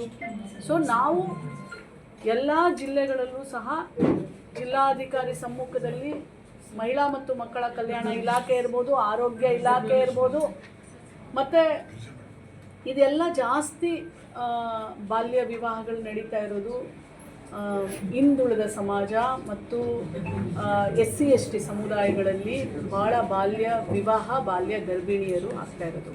ಸೊ ಜಿಲ್ಲಾಧಿಕಾರಿ ಕಚೇರಿಯಲ್ಲಿ DC ಅವರು ಪ್ರತಿ ತಿಂಗಳು ಇದು ರಿವ್ಯೂ ಮಾಡಬೇಕು. ಅರಿವಿನ ಮಟ್ಟ, ಕಾನೂನಿನ ಸಲಹೆಗಳು, ಮನೆ ಹೇಗೆ ಈಗ ಒಂದು ಹೊಸ ಕಾರ್ಯಕ್ರಮವನ್ನು ಪ್ರಾರಂಭ ಮಾಡಿದ್ದಾರೆ ಪೊಲೀಸ್ ಇಲಾಖೆ, ಮನೆಗೆ ಪೊಲೀಸ್, ಹಾಗೆ ಮನೆಗೆ ಸರ್ಕಾರ ಮಗುವನ್ನು, ಹೆಣ್ಣು ಮಗಳ ಶಿಕ್ಷಣಕ್ಕಾಗಿ, ಅವಳ ಭದ್ರತೆಗಾಗಿ ಮನೆಗೆ ಸರ್ಕಾರ ಅನ್ನೋ ಒಂದು ಕಾರ್ಯಕ್ರಮವನ್ನು DC ಅವರು ಹೊರಡಿಸ್ಬೇಕಾಗತ್ತೆ. ಮತ್ತು ಆ ದಾಖಲಾತಿಗಳನ್ನು ಇಟ್ಕೋಬೇಕಾಗತ್ತೆ. ಆ್ಯಕ್ಚುಲಿ ಯಾವುದೇ ಗ್ರಾಮಗಳಲ್ಲಿ, ಯಾವುದೇ ಹಳ್ಳಿಗಳಲ್ಲಿ ಒಂದು ಮದುವೆ ಆಗ್ತಾ ಇದೆ ಅಂತ ಗೊತ್ತಾಗಿದ ತಕ್ಷಣ ಫಸ್ಟ್ ಗೊತ್ತಾಗದೆ ಅಂಗನವಾಡಿ ಕಾರ್ಯಕರ್ತೆಗೆ. ಸೊ ಅವರು ಎಜುಕೇಷನ್ ಆಫೀಸರು ಮತ್ತು ನಮ್ಮ ಮಹಿಳಾ ಮತ್ತು ಮಕ್ಕಳ ಕಲ್ಯಾಣ ಇಲಾಖೆಯವ್ರಿಗೆ ಹೇಳ್ತಾರೆ. ಬಟ್ ಆದರೆ ಕೆಲವೊಂದು ಸಲ ಹೊರಗೆ ಬರುವುದಿಲ್ಲ. ಮತ್ತು ಇನ್ಫಾರ್ಮ್ ಮಾಡಿದವ್ರನ್ನೇ ಟಾರ್ಗೆಟ್ ಮಾಡಿಬಿಡ್ತಾರೆ. ಪಾಪ ಅಂಗನವಾಡಿ ಕಾರ್ಯಕರ್ತರು ಏನು ಮಾಡ್ತಾರೆ, ಆಶಾ ಕಾರ್ಯಕರ್ತರು ಏನು ಮಾಡ್ತಾರೆ? ನೀವು ಟಾರ್ಗೆಟ್ ಮಾಡಿದ್ರೆ ಅವರನ್ನು. ವಿದ್ಯಾರ್ಥಿನಿಯರೇ ಇಲ್ಲ, ಈ ರೀಸೆಂಟ್ ಆಗಿ ಇಲ್ಲಿ ಯಾದಗಿರಿಯಲ್ಲೇ ಆಯ್ತು, ರಾಯಚೂರಲ್ಲೇ ಆಯ್ತು, ಪಕ್ಕ ಡಾಕ್ಯುಮೆಂಟ್ಸೇ ಕೊಟ್ಟಿದ್ದಾರೆ ಮೇಡಮ್ ನನಗೆ ಹೆಲ್ತ್ ಡಿಪಾರ್ಟ್ಮೆಂಟ್ ಅವರು. ಏನು ಹೆಸರು ತಮ್ಮ? ರಾಚಯ್ಯ. ಅತಿ ಹೆಚ್ಚು ಬರೀ ಹಾಸ್ಟೆಲ್ ಇರೋರು ಅಂತ ಹೇಳೋದು ತಪ್ಪಾಗ್ತೈತೆ ತಮ್ಮ. ಇತ್ತೀಚಿನ ದಿನಗಳಲ್ಲಿ ಹಾಸ್ಟೆಲ್ ಮಕ್ಕಳು ಸಹ ಗರ್ಭಿಣಿ ಆಗ್ತಾ ಇದ್ದಾರೆ ಅಂದರೆ ನಾವು ಒಪ್ಕೊಳ್ಳೋಣ. ಅತಿ ಹೆಚ್ಚು ಅಲ್ಲಿ ಆಗ್ತಾ ಇಲ್ಲ, ಅತಿ ಹೆಚ್ಚು ಊರುಗಳಲ್ಲಿ ಆಗ್ತಾ ಇದ್ದಾರೆ, ಆಯಿತಾ. ಬಟ್ ಇದು ಒಂಥರ ಶಾಕಿಂಗ್. ಇದೇನೆಂದರೆ ಕ್ಲಾಸಲ್ಲಿ ಹಾಸ್ಟೆಲ್ನಲ್ಲಿರೋ ಮಗು ಡೆಲಿವರಿಗೆ ಹೋಗೋತನ ಯಾರಿಗೂ ಗೊತ್ತಿಲ್ಲ. ಯಾದಗಿರಿಯಲ್ಲಿ ಮೊನ್ನೆ ನೋಡಿ, ಅದು ನಿಜವಾಗ್ಲೂ ಅಲ್ಲಿರೋ ಸಿಬ್ಬಂದಿ ಮೇಲೂ ಆ್ಯಕ್ಷನ್ ತೊಗೋಬೇಕ್ರಿ. ಯಾಕೆ ಅಂತಂದರೆ ಒಂದು ಮಗುವನ್ನು ಒಂದು ತಂದೆ ತಾಯಿ ಹಾಸ್ಟೆಲ್ ಅಂದಾಗ, ನೀವು ತಂದೆ ತಾಯಿ, ಹಾಸ್ಟೆಲ್ ನಡೆಸೋರು, ಹಾಸ್ಟೆಲ್ ಸಿಬ್ಬಂದಿ, ಹಾಸ್ಟೆಲ್ನ ಯಾವ ಇಲಾಖೆ, ನೀವು ತಂದೆ ತಾಯಿ ಅಂತ. ಸರ್ಕಾರ ತಂದೆ ತಾಯಿ ಕಾಪಾಡುವಂಥವ್ರು. ಸೊ ಅಂಥ ಒಂದು 9 ತಿಂಗಳು ಮಗು ಡೆಲಿವರಿಗೆ ಹೋಗೋತನ ನೀವು ಹಾಸ್ಟೆಲ್ನಲ್ಲಿರುವಂಥ ಮಗು ಬಗ್ಗೆ ನಿಮಗೆ ಗಮನ ಇಲ್ಲ, ಕಾಳಜಿ ಇಲ್ಲ, ಅಥವಾ ನೀವು ಅಬ್ಸರ್ವ್ ಮಾಡಿಲ್ಲ ಅಂತಂದರೆ ಹೇಗೆ ಇದು? It is shocking. ಏನಾಗುತ್ತೆ ಗೊತ್ತಾ, ಆ ಬೇಜವಾಬ್ದಾರಿಗೆ ಅಲ್ಲಿ ಕ್ರಮ ಆದಾಗ ಮಿಕ್ಕಿದವ್ರು ಎಲ್ಲರೂ ಎಚ್ಚೆತ್ಕೊಳ್ತಾರೆ. ಕ್ರಮ ಆಗಲಿಲ್ಲ ಅಂದಾಗ ಎಲ್ಲರೂ ಈಸಿಯಾಗಿ ತಗೊಳ್ತಾರೆ. ಪ್ರಧಾನಮಂತ್ರಿ ನರೇಂದ್ರ ಮೋದಿಯವರ ಜನ್ಮದಿನದ ಪ್ರಯುಕ್ತ ಸೇವಾ ಪಾಕ್ಷಿಕ ಅಡಿಯಲ್ಲಿ ಇಂದು ಬಿಜೆಪಿ ಜಿಲ್ಲಾ ಕಾರ್ಯಾಲಯದಲ್ಲಿ ಜಿಲ್ಲಾ ಯುವ ಮೋರ್ಚಾ ವತಿಯಿಂದ ರಕ್ತದಾನ ಶಿಬಿರ ಏರ್ಪಡಿಸಲಾಗಿತ್ತು. ಶಿಬಿರಕ್ಕೆ ನಗರ ಶಾಸಕ ಡಾಕ್ಟರ್ ಶಿವರಾಜ್ ಪಾಟೀಲ್ ಅವರು ಚಾಲನೆ ನೀಡಿದರು. ಈ ಸಂದರ್ಭದಲ್ಲಿ ಬಿಜೆಪಿ ಜಿಲ್ಲಾಧ್ಯಕ್ಷ ವೀರನಗೌಡ ಪಾಟೀಲ್ ಲೆಕ್ಕಿಹಾಳ್, ಜಿಲ್ಲಾ ಪ್ರಧಾನ ಕಾರ್ಯದರ್ಶಿ ರವೀಂದ್ರ ಜಲ್ದಾರ್, ಶಂಕರ್ ರೆಡ್ಡಿ, ನಗರ ಅಧ್ಯಕ್ಷ ರಾಘವೇಂದ್ರ ಉಟ್ಕೂರ್, ಯುವ ಮೋರ್ಚಾ ಅಧ್ಯಕ್ಷ ವಿನಾಯಕ್ ರಾವ್, ಮಹಿಳಾ ಮೋರ್ಚಾ ಅಧ್ಯಕ್ಷೆ ಲಲಿತಾ ಕಡಗೋಲ್, ವಿಜಯ ರಾಜೇಶ್ವರಿ, ರೂಪಾ ನಾಯಕ್, ರಾಮು ಕಡಗೋಲ್, ವಿಜಯ್ ಕುಮಾರ್ ಸಜ್ಜನ್, ಡಾಕ್ಟರ್ ನಾಗರಾಜ್ ಬಾಲ್ಕಿ, ಶಿವಕುಮಾರ್ ಪೊಲೀಸ್ ಪಾಟೀಲ್, ಕಾರ್ತಿಕ್ ರೆಡ್ಡಿ, ಪ್ರೇಮ್, ಮಹಿಳಾ ಕಾರ್ಯಕರ್ತರು, ಯುವಕರು ಪಾಲ್ಗೊಂಡಿದ್ದರು. ರಾಜ್ಯದಲ್ಲಿರುವ ಆದಿ ಕರ್ನಾಟಕ, ಆದಿ ಆಂಧ್ರ, ಆದಿ ದ್ರಾವಿಡ ಈ 3 ಸಮುದಾಯಗಳು ಮೂಲ ಜಾತಿ ಪ್ರಮಾಣ ಪತ್ರವನ್ನ ಪಡೆದುಕೊಂಡು ಪ್ರವರ್ಗ ಎ, ಪ್ರವರ್ಗ ಬಿ ಗಳಲ್ಲಿ ಮೀಸಲಾತಿ ಸೌಲಭ್ಯವನ್ನ ಹಂಚಿಕೆ ಮಾಡಬೇಕು ಎಂದು ಸಾಮಾಜಿಕ ನ್ಯಾಯಕ್ಕಾಗಿ ಒಳ ಮೀಸಲಾತಿ ಹೋರಾಟ ಸಮಿತಿ ವತಿಯಿಂದ ಜಿಲ್ಲಾ ಉಸ್ತುವಾರಿ ಸಚಿವ ಡಾಕ್ಟರ್ ಶರಣ ಪ್ರಕಾಶ್ ಪಾಟೀಲ್ ಹಾಗೂ ಸಚಿವ NS ಬಸವರಾಜ್ಗೆ ಮನವಿ ಸಲ್ಲಿಸಲಾಯಿತು. ಸರ್ಕಾರದ ಆದೇಶ ಗೊಂದಲದಿಂದ ಕೂಡಿದೆ. ಆದಿ ಕರ್ನಾಟಕ, ಆದಿ ಆಂಧ್ರ, ಆದಿ ದ್ರಾವಿಡ ಈ 3 ಸಮುದಾಯಗಳಿಗೆ ಮೂಲ ಜಾತಿಯನ್ನ ತಿಳಿಸದೇ ಇರುವುದರಿಂದ ಗೊಂದಲ ಉಂಟಾಗಿದೆ. ಅನುಬಂಧದಲ್ಲಿರುವ ಪ್ರವರ್ಗ ಎ ಅಥವಾ ಪ್ರವರ್ಗ ಬಿ ಗಳಲ್ಲಿ ಮೀಸಲಾತಿ ಸೌಲಭ್ಯವನ್ನ ಪಡೆಯಬಹುದು. ಮೂಲ ಜಾತಿ ಪ್ರಮಾಣ ಪತ್ರ ಪಡೆಯಲು ಕಂದಾಯ ಇಲಾಖೆ ಆದೇಶ ಹೊರಡಿಸಬೇಕು. ಪರಿಶಿಷ್ಟ ಜಾತಿ ಪಟ್ಟಿಯಿಂದ ಕೈಬಿಡಲು ಕೇಂದ್ರ ಸರ್ಕಾರಕ್ಕೆ ಶಿಫಾರಸು ಮಾಡಬೇಕು ಎಂದು ಒತ್ತಾಯಿಸಿದರು. ಪರಿಶಿಷ್ಟ ಜಾತಿಗಳ ಒಳ ಮೀಸಲಾತಿಯನ್ನ ನೇಮಕಾತಿ ಜೊತೆಗೆ ಬಡ್ತಿ ನೇಮಕಾತಿ ಬ್ಯಾಕ್ಲಾಗ್ ಅನ್ವಯಿಸಿ ರೋಸ್ಟರ್ ಬಿಂದು ಪ್ರಕಟಿಸಬೇಕು. ಸಮಾಜ ಕಲ್ಯಾಣ ಇಲಾಖೆಯ ಸಚಿವರನ್ನ ಬದಲಾವಣೆ ಮಾಡಬೇಕು. ಪ್ರಧಾನ ಕಾರ್ಯದರ್ಶಿ ಮೇಜರ್ ಎಸ್ ಮಣಿವಣ್ಣನ್, ಆಯುಕ್ತ ರಾಕೇಶ್ ಕುಮಾರ್, ಜಂಟಿ ಕಾರ್ಯದರ್ಶಿ ಕಲಾವತಿ ಮತ್ತು SCP TSP ಕೋಶದ ಸಲಹೆಗಾರ ವೆಂಕಟಯ್ಯ ಒಂದೇ ಸಮುದಾಯಕ್ಕೆ ಸಂಬಂಧಿಸಿದವರಾಗಿದ್ದಾರೆ. ಒಂದೇ ಸಮುದಾಯದ ಹಿತಾಸಕ್ತಿಯಿಂದ 101 ಜಾತಿಗಳಿಗೆ ಮಾರಕವಾಗಲಿದೆ. ಕೂಡಲೇ ಈ ಎಲ್ಲಾ ಅಧಿಕಾರಿಗಳನ್ನ ವರ್ಗಾವಣೆ ಮಾಡಬೇಕು ಎಂದು ಆಗ್ರಹಿಸಿದರು. ಒಳ ಮೀಸಲಾತಿ ಪರಿಣಾಮಕಾರಿಯಾಗಿ ಅನುಷ್ಠಾನಕ್ಕೆ ತರಲು ಉತ್ತಮ ಅಧಿಕಾರಿಗಳನ್ನ ನೇಮಿಸಬೇಕು. ಆಂಧ್ರ ತೆಲಂಗಾಣ ಮಾದರಿಯಲ್ಲಿ ಪ್ರತ್ಯೇಕ ಕಾಯ್ದೆ ರಚಿಸಬೇಕು. ಪರಿಶಿಷ್ಟ ಜಾತಿಗಳಿಗೆ ಎಲ್ಲಾ ಜಾತಿಗಳ ಸಮುದಾಯಗಳ ಪ್ರತಿನಿಧಿಗಳು ಇರಬೇಕು ಎಂದು ಮನವಿ ಮಾಡಿದರು. ಸರ್ಕಾರಿ ಆದೇಶದ ಪ್ಯಾರಾ 7 ತಿದ್ದುಪಡಿ ಮಾಡಲೇಬೇಕು. ಒಳ ಮೀಸಲಾತಿಯನ್ನು ಬಡ್ತಿ ಮೀಸಲಾತಿಗೆ ಅನ್ವಯಿಸಲೇಬೇಕು. ಒಳ ಮೀಸಲಾತಿ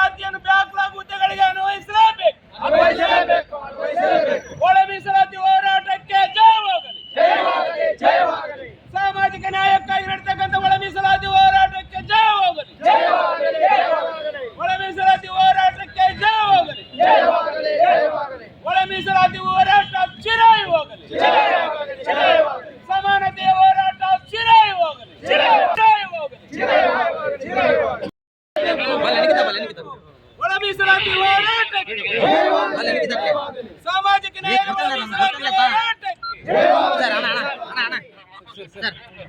ಅక్కడ ಬರ್ರಿ ಅಣ್ಣ ಅಣ್ಣ ಸರ್ ಅಣ್ಣ ಕೈ ಕೈ ಕೈ ಕಳೆಯಲ್ಲ ಸರ್ ಕೈ ಕಳೆಯಲ್ಲ ಅಲ್ಲ ನನಗೆ